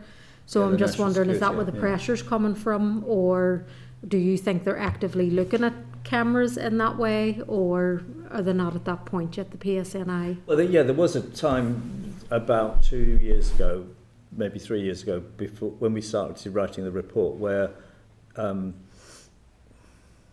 sensible senior police officers were looking at technology, and they were showing it to their colleagues, saying we should do this, and actually this is the board intervened to say, hang on a minute, let's have a look at this in more detail, and so that stopped the lifetime process happening. But it hasn't gone away, and that's why one of the reasons, even though I'm not going to be in the job for much longer, we are starting to have some conversation with PSNI about how we take this forward, so there's a proper discussion before it's implemented, rather than it's just driven by new technology and police forces in England and Wales. And I'm not making it's also, I was talking, it's not a political point, because I was talking to police officers from the south who are developing body-worn videos, and they're trying to get that right, to make sure that they are collecting this video material when it's necessary and not when it's not.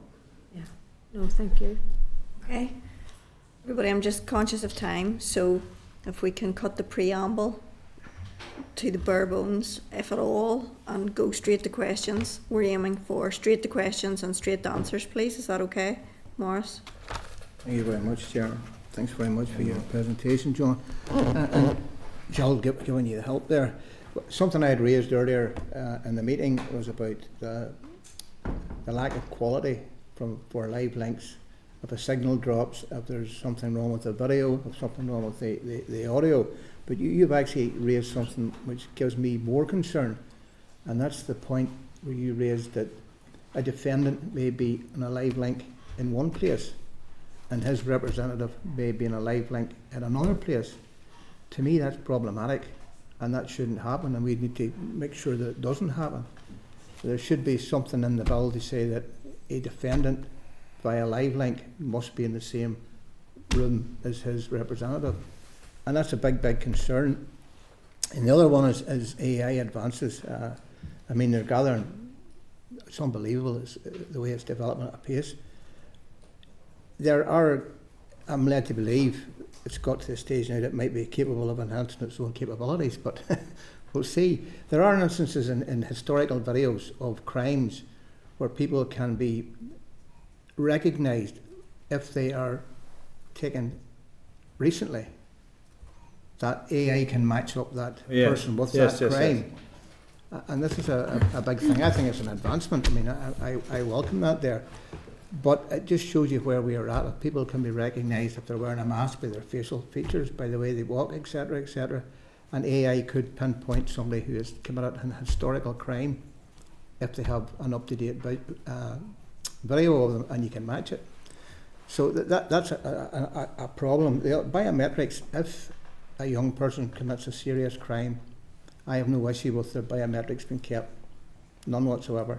However, there are young people who are caught up in the moment, are highly unlikely to ever to commit a crime again, and I feel that at the point of arrest and charge, the PSNI should have a sheet detailing how they can apply to have their biometrics deleted from the system. What's your thoughts on those two issues?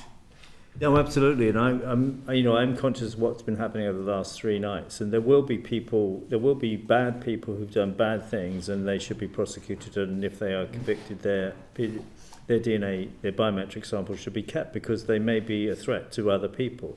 But there will be people on the edges of these situations who are caught up with it, and perhaps you need to distinguish between those things. And some people, there's been cases, where people have been falsely identified. But, so I think that's what the criminal justice system is all about, trying to be as careful as possible to ensure that people who are guilty are punished, but people who aren't are not. And then secondly, people are given a second chance if they don't, as you say, if people who don't commit serious offences are not caught up in the criminal justice system, and that's left with them forever. So that's your, I'm going to patronise you again, that's your job as the Justice Committee to see whether the government is getting that balance right. And it does. And so you're absolutely right to raise those kind of questions for those people. If you start off with the crime, so to speak, and you're doing an investigation from the crime to find the person, then that seems perfectly acceptable that you're using any evidence you can find. When you're, in a sense, much more speculative, so you're just watching all the public in case somebody commits crime and everybody's under surveillance all of the time, then that's where I'm more anxious. Particularly when, as far as I understand it, on Monday night, there was a peaceful protest that occurred. And so if the police were videoing the peaceful protest and then collecting up, and then they kept data and they knew that you were protesting about whatever it was, whether it was immigration or whatever, that's one thing. Whereas videoing those people who are actually being violent and committing crimes is a difference. So I think you're absolutely right in trying to distinguish between those two. I think I'm talking for too long, Chair. Yeah, thank you. But just one point that maybe could be raised is that at the point of arrest or charge, a young person is given that sheet to tell them how they can apply to have their data deleted. Exactly. And I don't know whether I don't think people know that the data is collected, or even whether they can have it deleted. And PSNI has got financial problems and it's problematic. But I think these are fundamental rights to know what the PSNI or the government generally has on you, and whether it's accurate and whether you can have it deleted. Thank you, Chair. Thank you, John. Any more? Thank you, Ciara. Okay, thank you, John, and apologies, I was a bit late coming in for the start of your presentation. Just, John, I suppose first of all, just in relation to the essential requirements to be an independent as a reviewer of biometric material, can you comment maybe on what's your thoughts on the Department of Justice legal advisor that the Chief Constable is not independent of the policymaker or of those who will carry out the policy, which is the PSNI? So that would be kind of my first question. And then the other kind of area I just want to look at is regarding communication and informing individuals. So I'm curious, do the PSNI have a policy of informing individuals in advance of how their biometric material is going to be processed for compliance with the first principle of the data protection?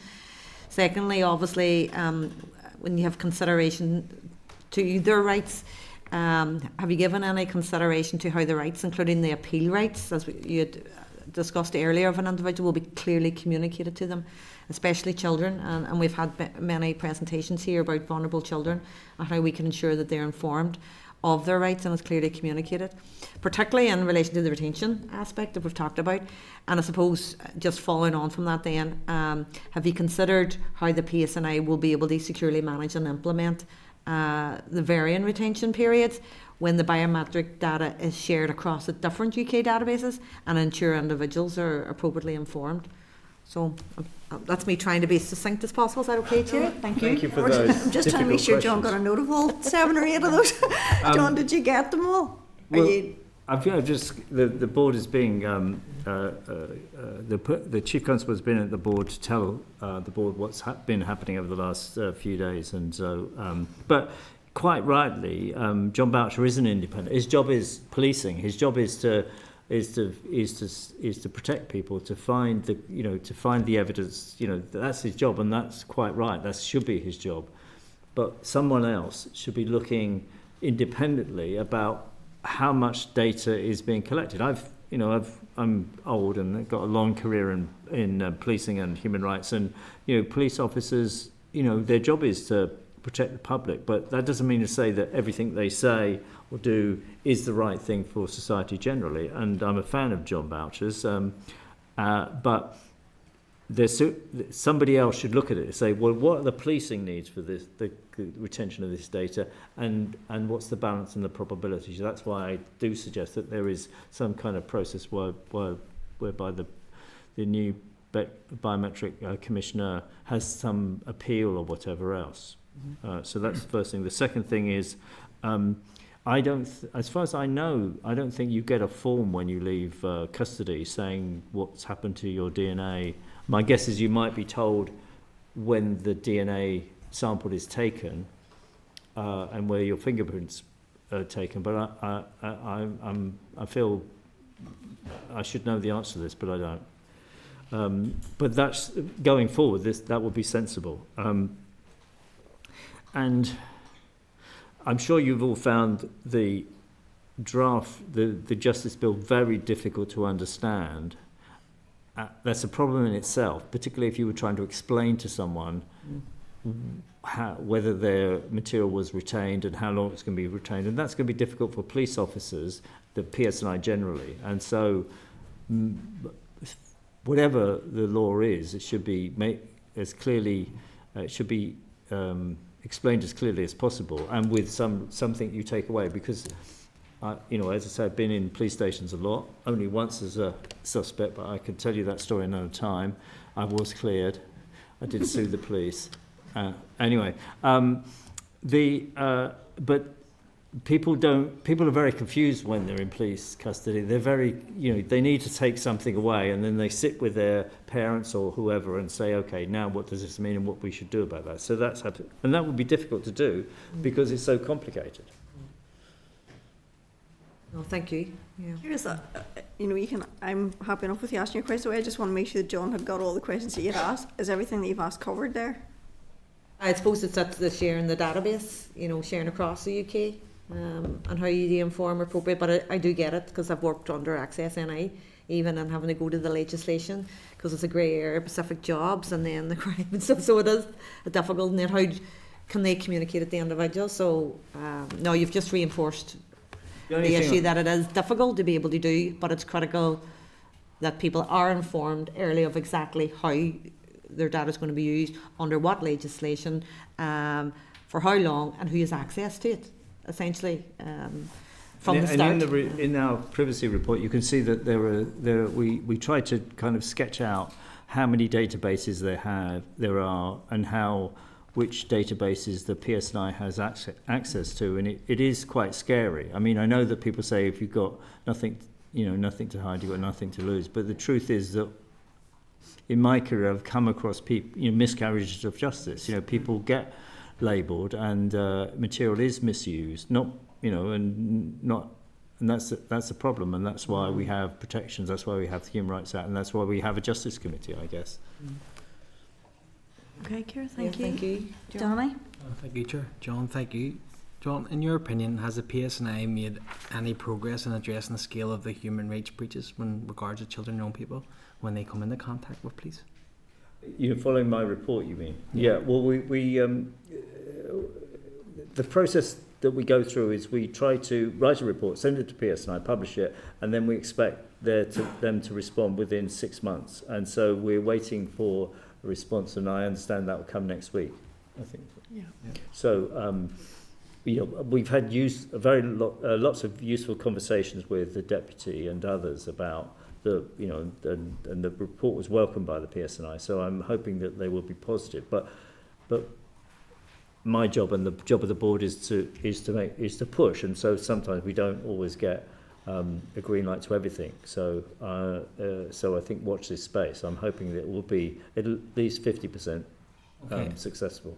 We'll lead on to, I just want to gauge, like, how much work do you think needs to be done to address many of those serious issues? Well, we launched the report in a youth club actually in December, and what was amazing, we didn't organise it. The youth club organised it. A member of the board is involved in that, and what they had done is they'd asked the new deputy to speak about this, and he was very positive about the report and very positive about bringing children and young people together to talk about these issues. But the amazing thing that was done, not by us, as I say, was they had like cafe-style tables with kids and young people, and each of those had a local police officer sitting with the kids and talking about the issues. And I thought that was a really good way to take these things forward, because one thing that happens when you talk to children and young people, they complain about stop and search a lot. They don't always, they also complain not necessarily because they've been badly treated when they were stopped and searched, because there are rumours around how it's used, etc.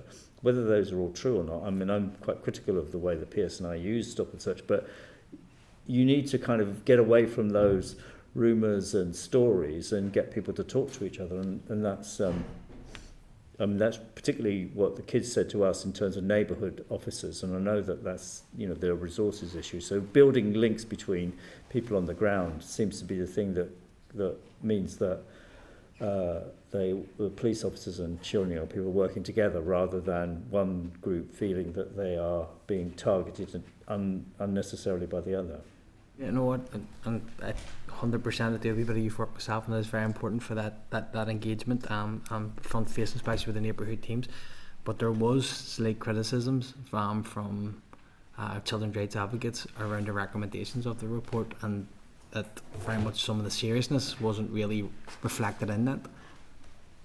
Okay, I haven't heard that, but let me know. Perhaps you can let me know after this session. But yeah, that's a separate issue, not related to the bill, I think. Sorry, I don't know. Maybe I had it in front of me. In your opinion, see, that as regard to back to biometrics and Article 8 of the Human Rights, and again going back to children and young people, is that being breached in your opinion? It is at the moment. There's no doubt about it, because there's no process by which you can. There's thousands, and as you said, there's thousands and thousands of bits of data held on people in Northern Ireland, which needs to be deleted. As far as I understand, the software doesn't even allow that bulk deletion to occur, and that's happened since the case of SMARPA some considerable time ago, and that's a problem. I mean, I've joked with people that my next job will be to set up a firm of solicitors in Northern Ireland and tell people who think they might have data unlawfully retained by it to come to me, and I'll make loads of money. But I won't do that. But and it's not something the PSNI can fix easily, because it needs legislation, and then once the laws change, they can then do the bulk deletion, I hope, rather than waiting for the few hundred people that might think that their data needs to be deleted. It's never going to work, and thousands of people are having their DNA biometrics retained unlawfully. There's no doubt about that. It's not the PSNI's fault, but that's one of the reasons the board is particularly concerned about this issue, because it will be, nobody can sue the Assembly for failing to produce the legislation that's necessary. If they wanted a remedy, they would have to sue the PSNI, which is not in anyone's interests, except lawyers.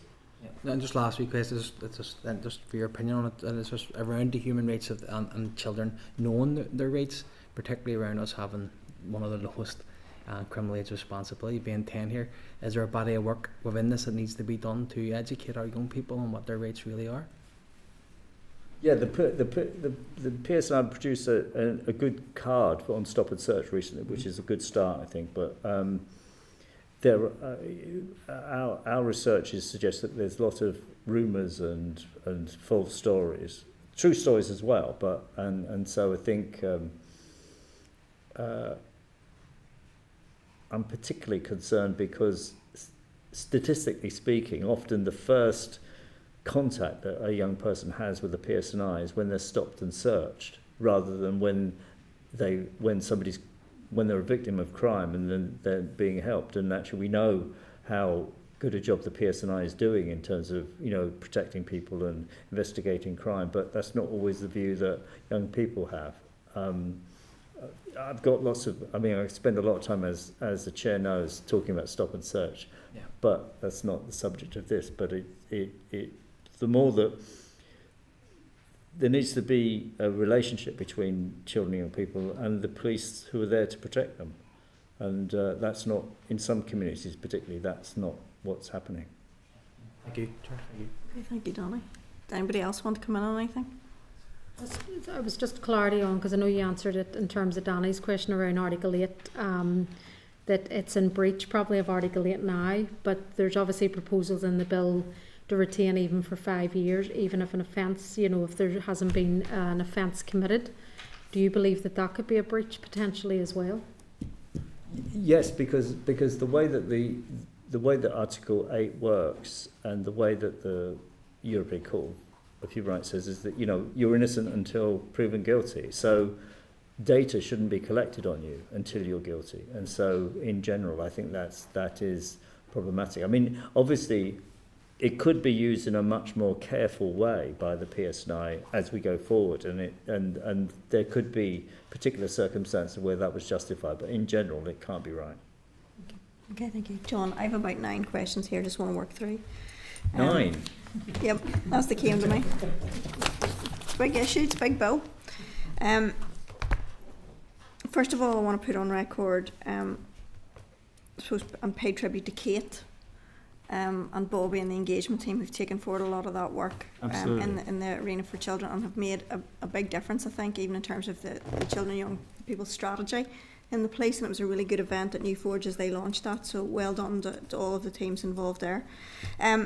Right, John, at the very outset of your remarks, you talked about the Met and what they were doing.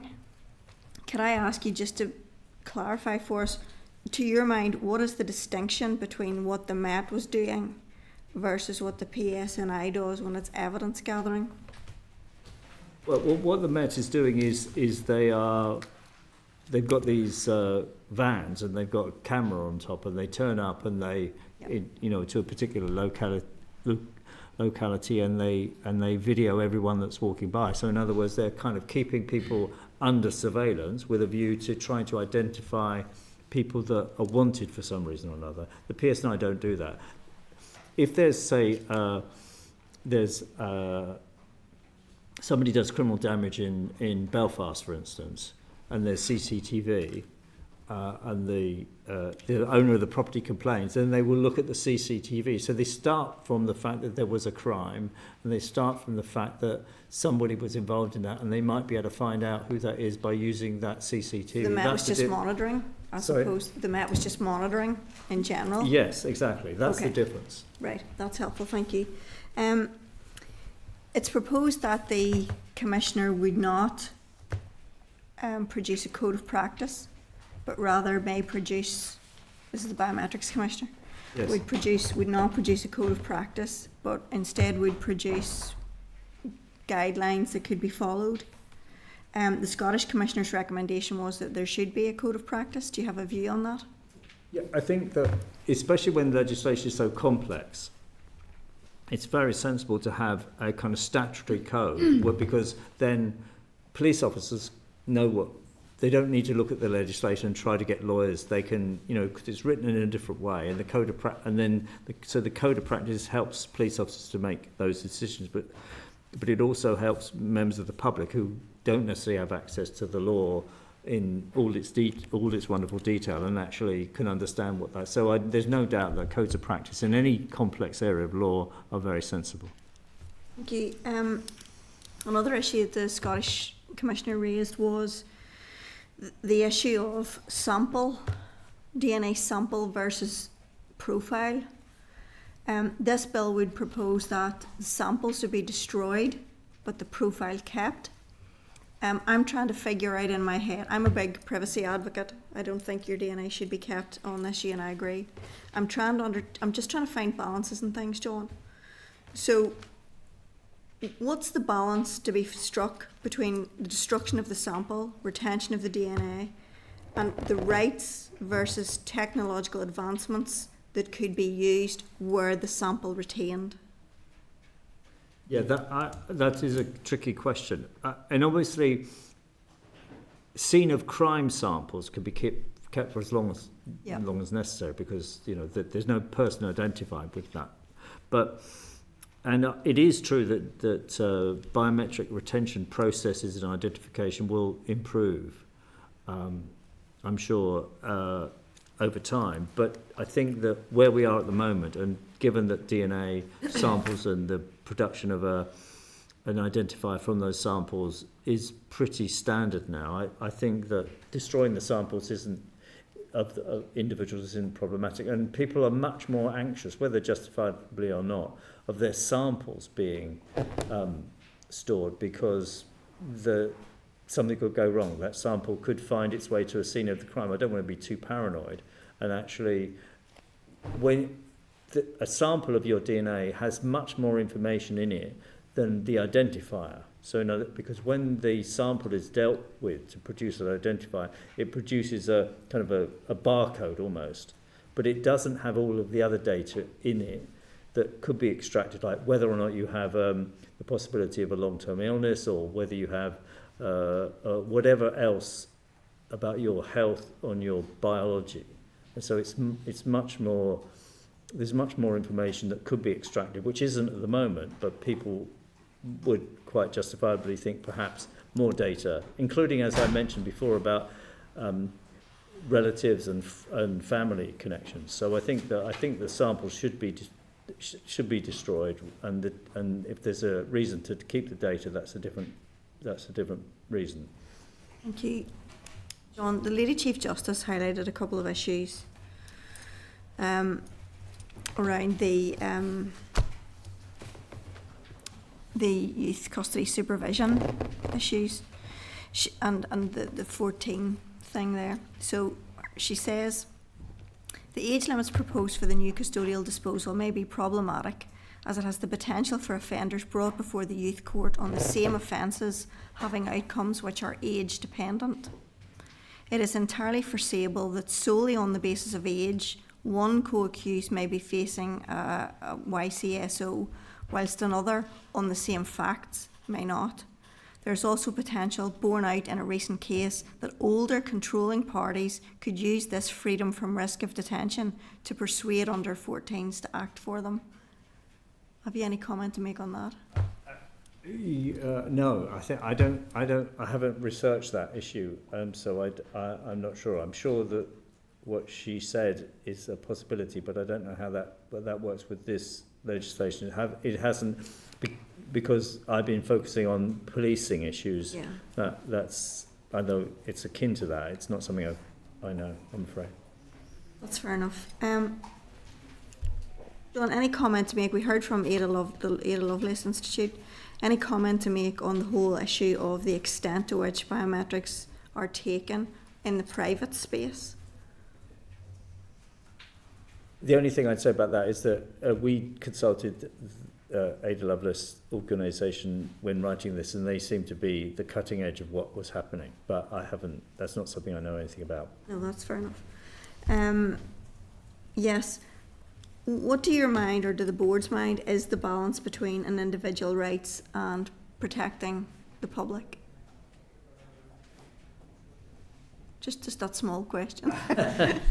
Yeah, no, I wasn't expecting that. Well, you know, Chair, that there's a negotiation when the Human Rights Advisor produces a report about how, you know, between those key issues which are important for everyone. And so you don't, the question, I think, can only be answered in the context of a particular example.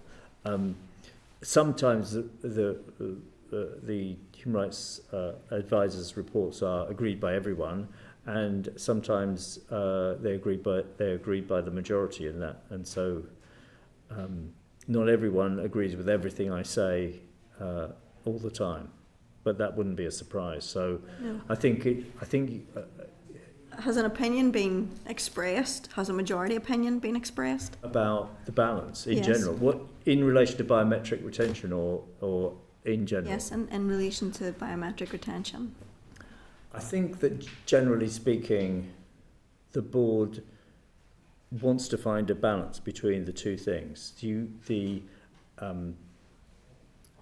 And they want to see the PSNI protected by legislation. So in other words, it's clear what they can and can't do. And they do, and the board does, I think, collectively believe that one of the ways forward in terms of getting this balance right is to have a biometric commissioner. But what I've said about where the balance is about 25 years, 50 years, 75 years is my position, not the board's. The board hasn't discussed that level of detail. Thank you. I have had dealings with a particular legacy case that is not troubles related. It's a murder. 50 years ago, a female was murdered.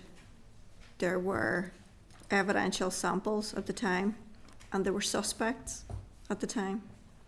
I'm not going to give the number of suspects because it would be an identifier, but it was a small number of suspects, I think each of whom is now dead.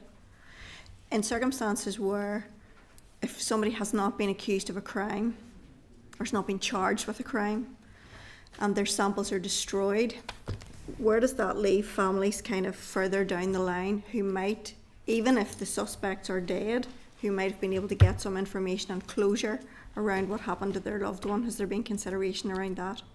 I know the legacy issue is different, but just in terms of retention periods.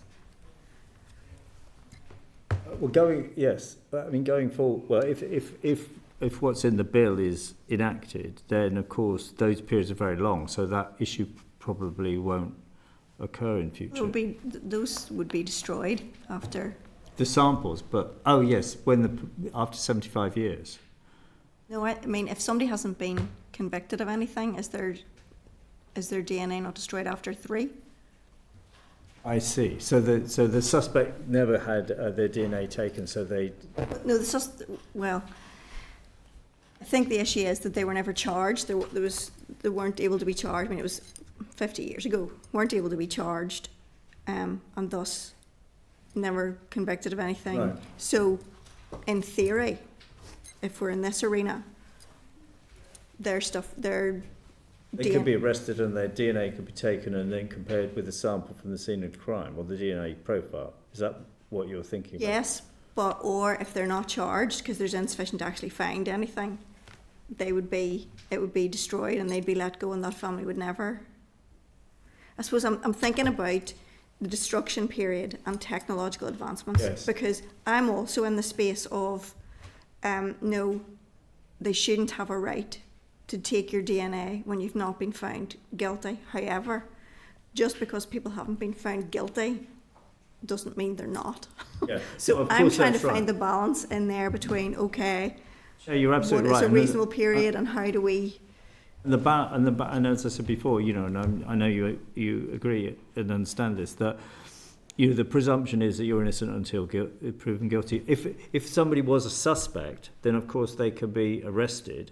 If there's reasonable suspicion that that they were involved in a crime, they can be arrested now. Their DNA can be taken, a profile can be produced, and that profile can be compared with a sample from the scene of the crime. So now the system will work in those circumstances, providing that. And they don't need to be convicted in order for the DNA to be taken in the first place. They just need to be a suspect. Yep. But if they weren't, then Was there any risk around, I mean, is the 3-year period sufficient for the police to conduct an investigation and rule somebody in or rule them out? Well, the only scenario I can think about would be that if, say, it was a murder, and then the person either wasn't a suspect, or for some reason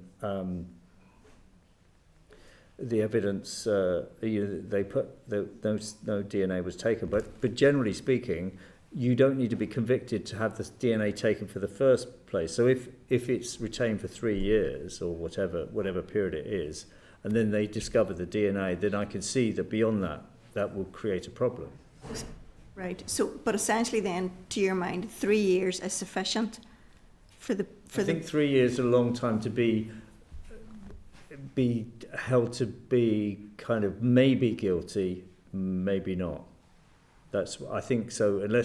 I personally think there should be good reasons for it to be retained if you're not convicted, because 3 years in my view is pretty arbitrary, and so it could be that at some point in the future some other stuff comes up, is some other sample is produced and links you to that crime. And some people, in the past I've heard, I don't know whether you know that, but as far as I understand it, when a baby when it's born has a blood sample taken, every baby has, to check, check on how whether there were any issues, and those are retained, and so you could get DNA samples from everyone, and you could then produce DNA profiles from everyone, and that could be on a massive database, and then that would have resolved your problem. But most people think that goes too far, and in a sense, the trigger should be you're guilty, and I completely understand that. In some cases, some families won't get the closure that they need because of the rules that we have in the criminal justice system to protect people innocent until proven guilty, and that's always a tricky balance.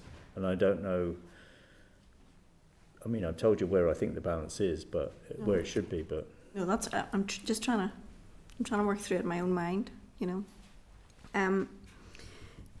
It's been flagged up just, John, that there's an issue around appropriate adults, and you'll see, in terms of the live links and so on, protections that there are in the bill for younger people and those who are vulnerable.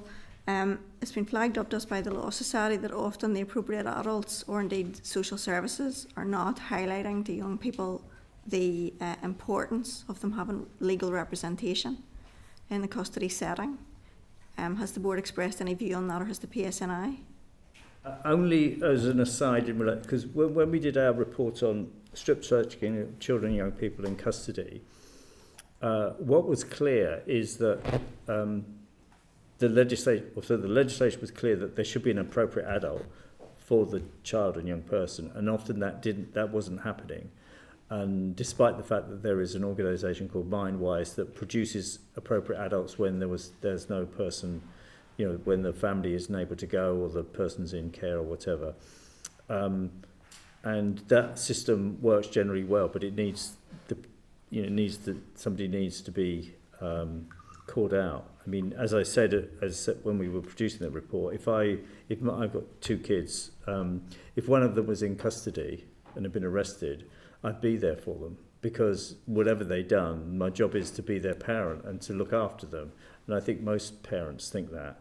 And so when somebody's they're in a family where people don't care about them, or they are separated from their family, that's a really that there's, irrespective of what other traumas there may be, if you're arrested, you're in a really worse place, because the person who turns up from Mindwise, they're trained, they're really good, but they're not your family, and not so invested in that sense. And that's a problem. And so and of course, for the person that may meet this appropriate adult for the first time, they can be confused about who is this person, what are they doing there, etc.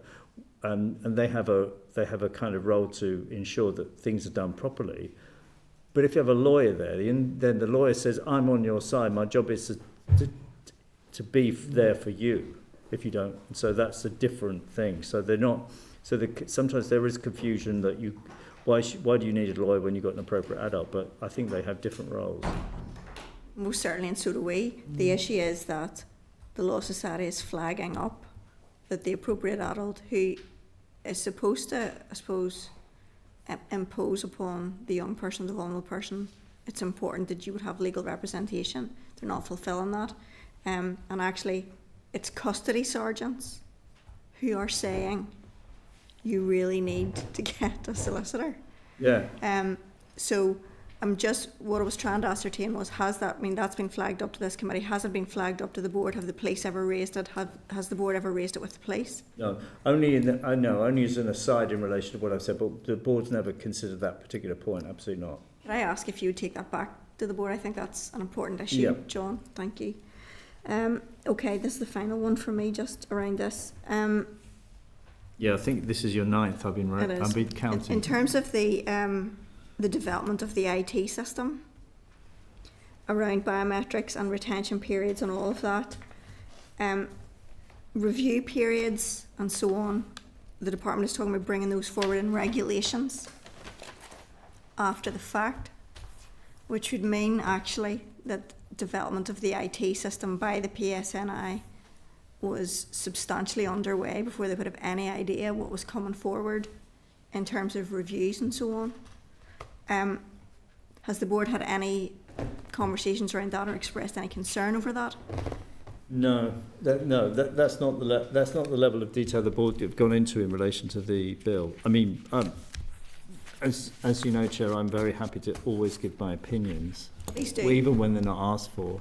But the legislation is very complicated. The idea that somehow, if you wanted to find your way through this, that there will be this act, but then there will order, and then there will be all these regulations, and you try to make sense of them without having a lawyer, I think is very problematic. I think it would be much more sensible to have the key rules, including the ones that you mentioned, in the legislation itself, and to make that easy to understand, rather than a different. Sometimes the details have to be in the regulations. I understand that, but anything that is fundamental should be in the bill itself. That's what I would say. I think that there's some concern, and there should be some concern for the policing board around the finances. Okay, well, we'll take that of developing an IT system and then having to rejig it to account for everything else that might fall in regulations, as opposed to just developing the system.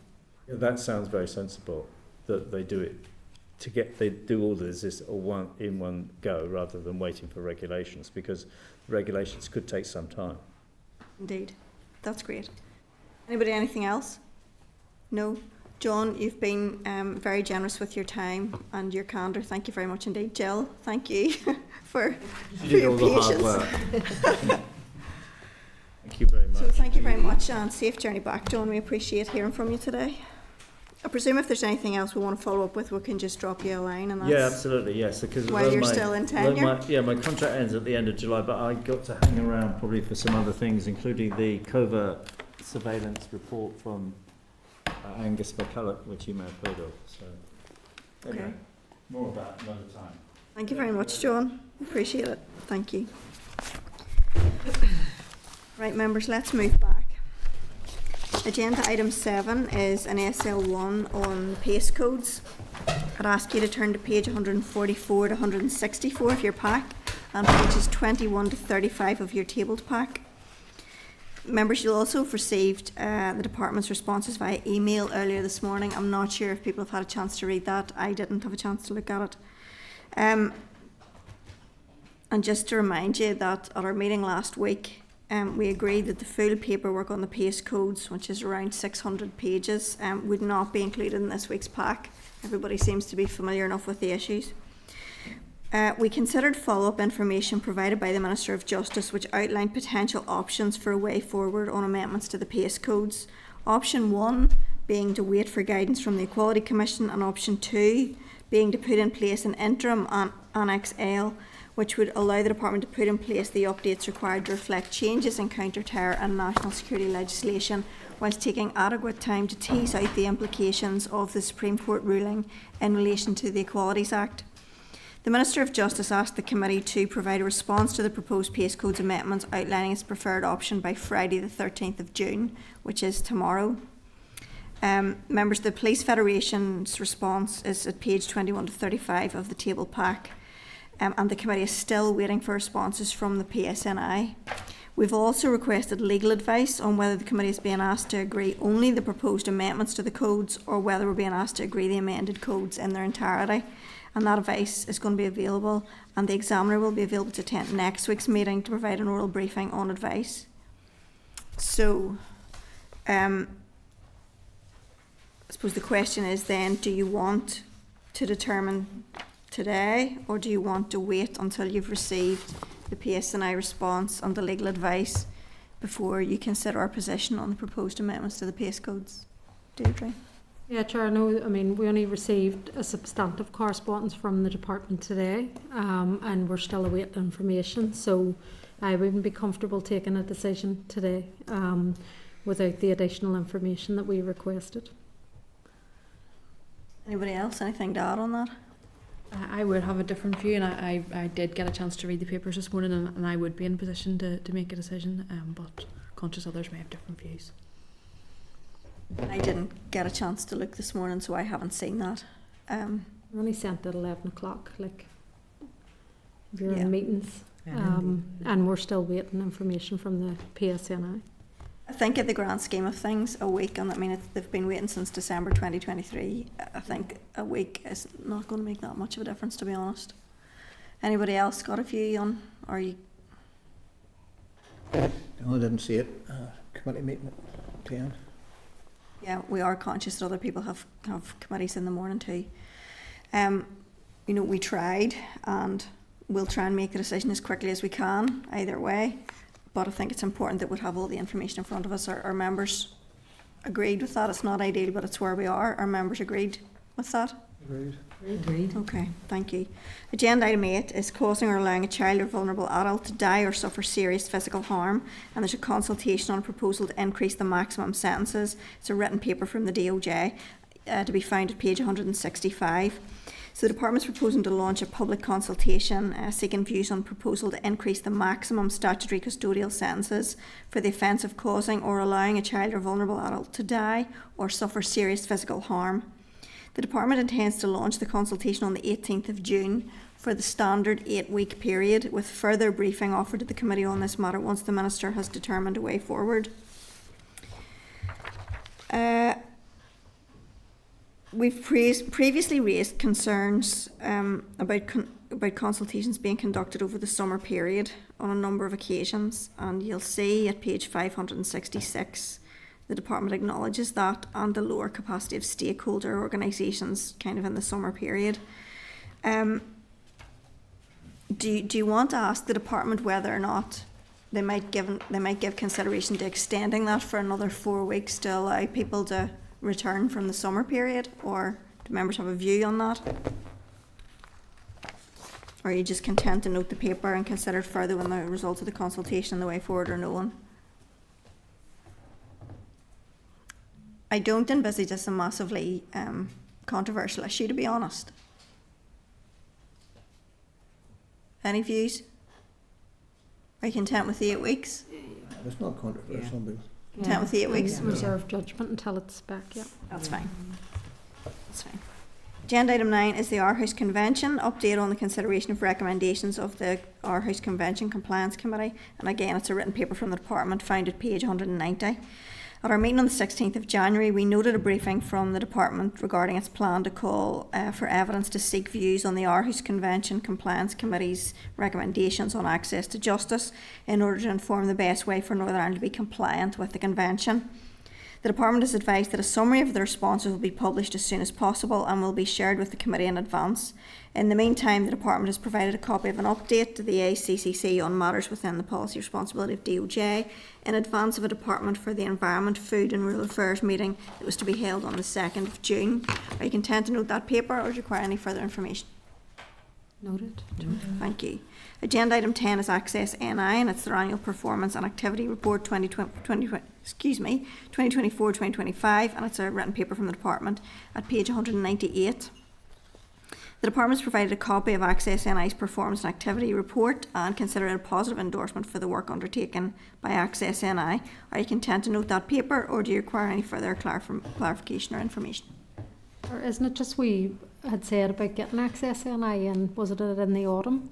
I just think there's some interesting details in this, and particularly it probably shows how good the enhanced checks are, but it was some who were on the enhanced checklist had applied, but were actually on barred lists for working with children and vulnerable young people, and some of them had identified that they weren't aware they were even on a list. That just struck me, but I think, we can pick some of these issues up when we get a briefing in the autumn. It would be useful to... We had agreed we wanted to hear from Access NI on the bill, and officials have been in contact with the clerk and suggested the following options. So they've given us an option of a detailed written briefing on the Access NI filtering amendment. They've offered to give us oral evidence, or they've offered the committee to visit Access NI with a roundtable discussion. Any views on how you want to proceed?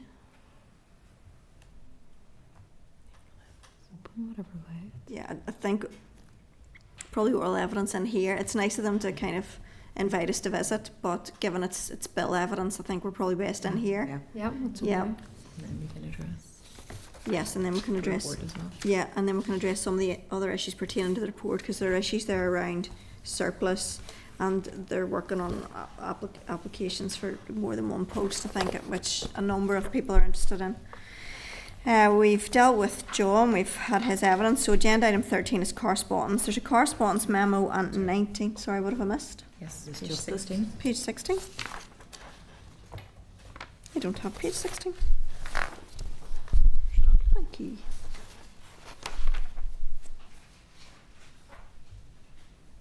It's agenda item. Agenda item 11 is the Youth Justice Agency Corporate Plan, 2025-28, and Business Plan 2025-26, and again it's a written paper from the DOJ. The department has forwarded the Youth Justice Agency's plan to us for information, and you'll find it page 226. Are you content to note both papers, or do you require any further information or clarification? Note. Noted. Thank you. Thanks, Thomas. That's great. Agenda item 13 is correspondence. As I've said, there's a memo and 19 items starting at page 548. I'm going to draw your attention to a number of items, and then you can have an opportunity to comment on any other items of correspondence in which you've got a particular interest. Firstly, item 13.5, and that's correspondence from the department to the TEO committee at page 761, and that contains the department's response to TEO committee's oral evidence session on the Troubles Permanent Disablement Scheme.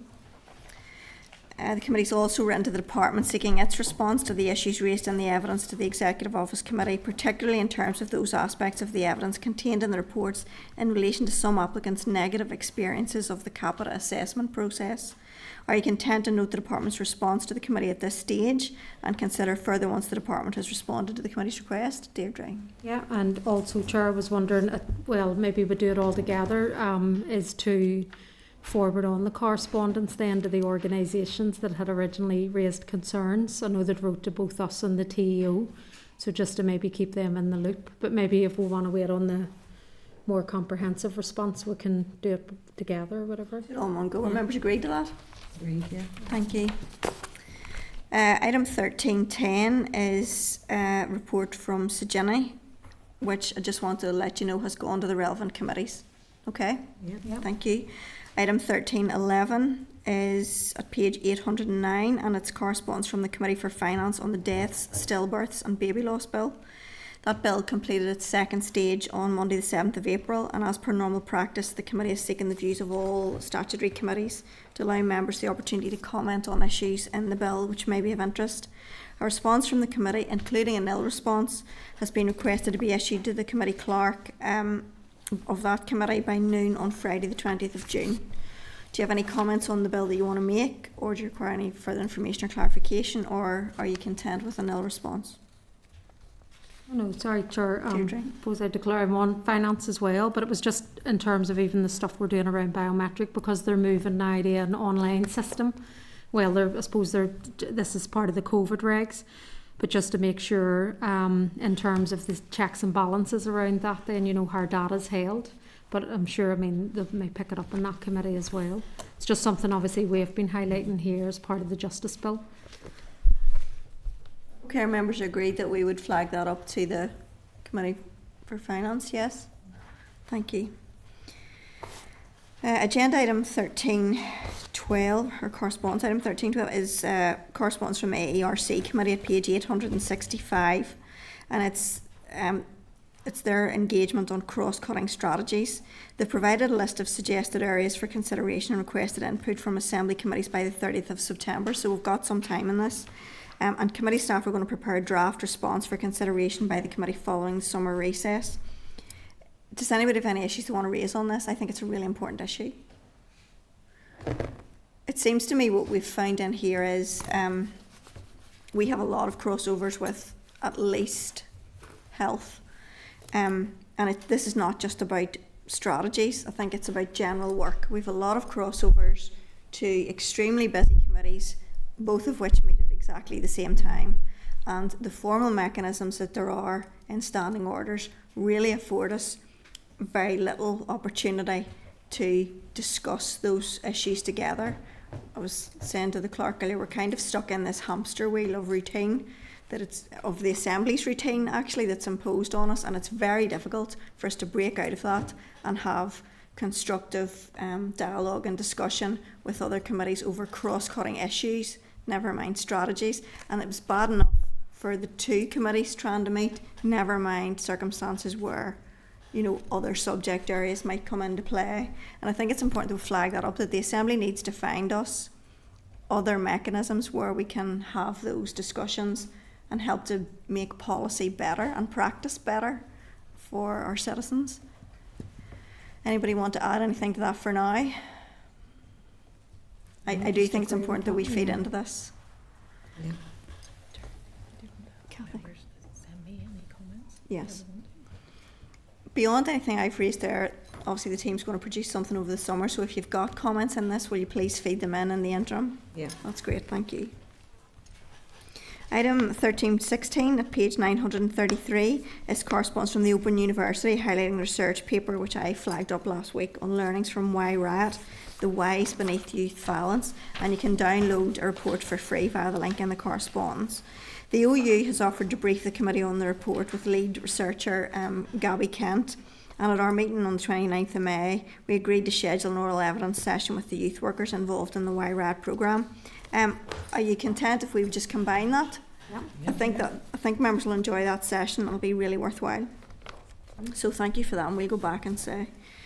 Item 1317 at page 934 contains an invitation from the Northern Ireland Human Rights Commission to the launch of its new independent research report, The Environment, Human Rights and the Windsor Framework.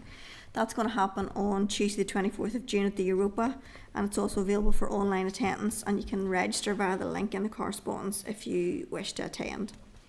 Item 1319 is withdrawn. Does anybody have any other issues they want to raise in the correspondence? No, I think there are a few that we should. The correspondence from the bar, could we retable this when we're next receiving the Access to Justice update, and do we have any idea when the date for that Access to Justice update is going to be? Check with the department, sure. But we're not sure yet. Okay, thank you. Our members agreed that we would retable that at the time? Yes. Thank you.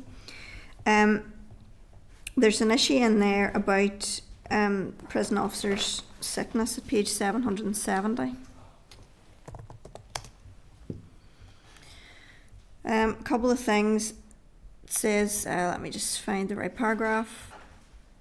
Yeah, the Northern Ireland Prison Service has concluded there's sufficient account taken of individual circumstance and no further interventions are required, and an approach will not be made to the Department of Finance. I think that that's regrettable. I think that every prison officer that we've spoken to has indicated that what currently exists is insufficient and doesn't take account of the difficulties and the risks that they face, and they need more help. So that's very disappointing. And I would also draw members' attention to the fact that periods of absence due to injury or assault may be excused from reckoning against the maximum periods of paid absence. Such periods will still be recorded and may be taken into consideration for the purposes of inefficiency action. And I think that that's a very serious situation.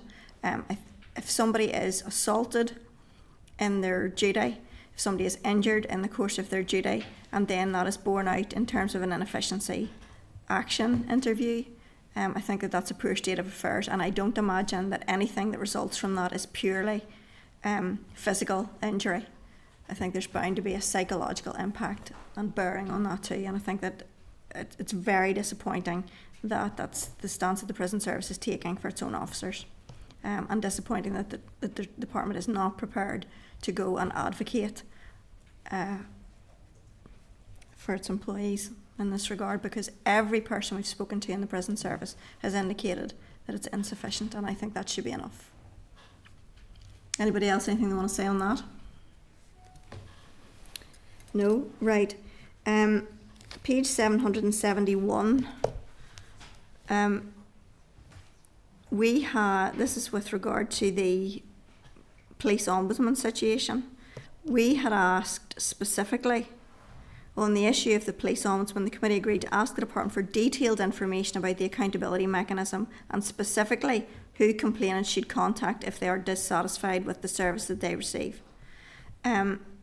So what we've got back is an answer to some question, but it's not a question. It's not an answer to our question. I'm still no clear on the accountability mechanism and what it actually means, nor am I clear on where people who are dissatisfied can go.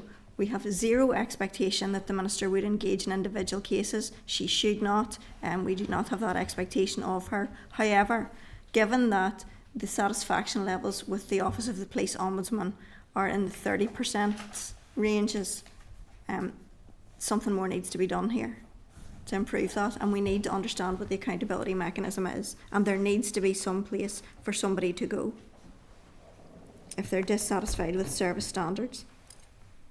Anybody, anything they want to say on that? Page 777. Sorry. Yes, I think we should write back and say, well, you haven't answered the question at all. Perhaps in much more diplomatic terms, but nevertheless. Page 777 is the child contact centres, where it struck me that, I must say, it really struck me, complaints are monitored annually.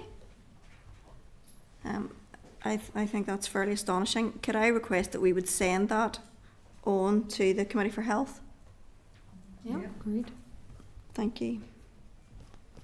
The period products issue. In the report that's contained there, we had, for the department, at the time, members may recall that we had asked that the court service and the prison service for visitors would have free period products in areas where the public are circulating, and there's no doubt the public are circulating in the courts, and people visiting prisons are circulating there too and should have access. At that time, the prison service and the court service indicated that they would engage in a pilot. None of that is referenced in the report, nor have we had an update to see how that has been conducted, and I think we should try and find out. Yeah. Yeah? Yeah. Thank you. And that's all I have. Does anybody have anything else? No? Okay, agenda item. Are you content to note everything else? Yeah, agenda item 14 is the forward work programme at page 951. Kathy, I'm going to ask you to come in on this one. Thank you. It's just, Chair and I were talking earlier, and I think one of the things that the committee has been aiming for is to get as much information on the bill as possible, so for as much legal advice as possible and research, etc., before the summer recess. But what it does mean is that a lot of paperwork is going to come members' way between now and the summer recess. So, for example, next week, the Access NI will be added into Simon's briefing, although Simon has assured me that those are 3 short, sharp overviews of those particular human rights considerations.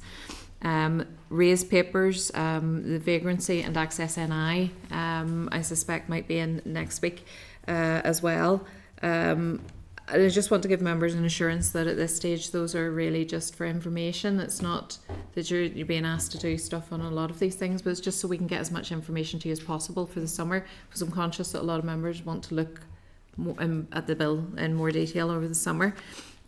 PACE will obviously go on again next week as well. So next week, I just don't want members to panic when they see massive packs coming at them over the next few weeks. And similarly, there's another research paper that Research Services have prepared, and it was on biometrics, or sorry, photographs as biometrics, which we have to schedule in somewhere as well. So, and again, to try and get that before the summer to members too. And I was mentioning to the chair earlier on, I think there's a roundtable event on the 3rd of July, and I think it might be advisable to hold a short informal meeting as well, like the committee did last week, to maybe clear up any outstanding correspondence as well, so that it's not all backing up, because today's pack was big as well because there was no correspondence taken last week really.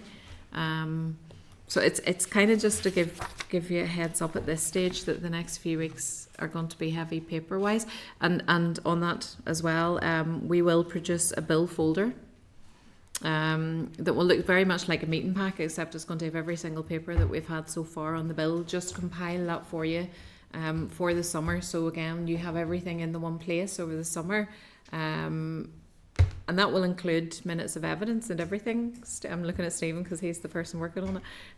That will include everything that's been taken on the bill, so it's going to be quite a hefty document. Yeah, it is. And at this stage, and I think it says it on the document itself when it goes out to you, I would caution you, don't be taking your notes on that document, because if we update it when we come back after the summer and reissue it, it will overwrite what you've done. So if you're taking notes, you need to take them separately. But I think that warning is actually on the document as well. I can't think. Oh, we've one domestic abuse thing for next week. Mm-hmm. Right. So here's the drill with this. Next week's pack is going to be horrific, and we all may weep. But remember that some issues are just a note, and some will be to discuss. But next week's meeting is likely to go on longer. The one thing that we're scheduled also to have a domestic abuse thing, and I suppose part of my consideration has been, okay, well, I don't want to be seen. I mean, that's the committee's indicated that's a priority for it, and that we want to look at what's going on in there. So I don't want things to be shoehorned in that we don't pay proper attention to serious issues, you know, and because we're so overwhelmed with things. However, this is a report that the department is waiting to publish. So I kind of just want members to be aware of that. So there's a lot of stuff coming at you next week, you know, and be prepared that, you know, it's not going to be out at 5 o'clock on the button. Okay? I don't think we can let that go until September. And is the Minister looking for decision on publication, or it's... Well, they've had this since what, March? It came to us in May. I think we initially had a copy of it in March. Certainly the briefing paper that we've got says at the end, subject to the committee's views, and once the committee has considered it, then they'll publish it, yeah. I just want, look, we've got a huge workload. I just want to make sure that the issues that come before us are given due care and attention, you know, and particularly when there are areas in which we've expressed that they're a priority for us. But I don't want to be holding things back either. So are members okay with that? It's just to let you know, all right? Agenda item 15 is chairperson's business, and there's none. Agenda item 16 is any other business. Anybody have anything? No. Then date, time and place of next meeting is going to be next Thursday the 19th of June, 2 p.m. in this room. Thank you very much, members. The meeting is adjourned.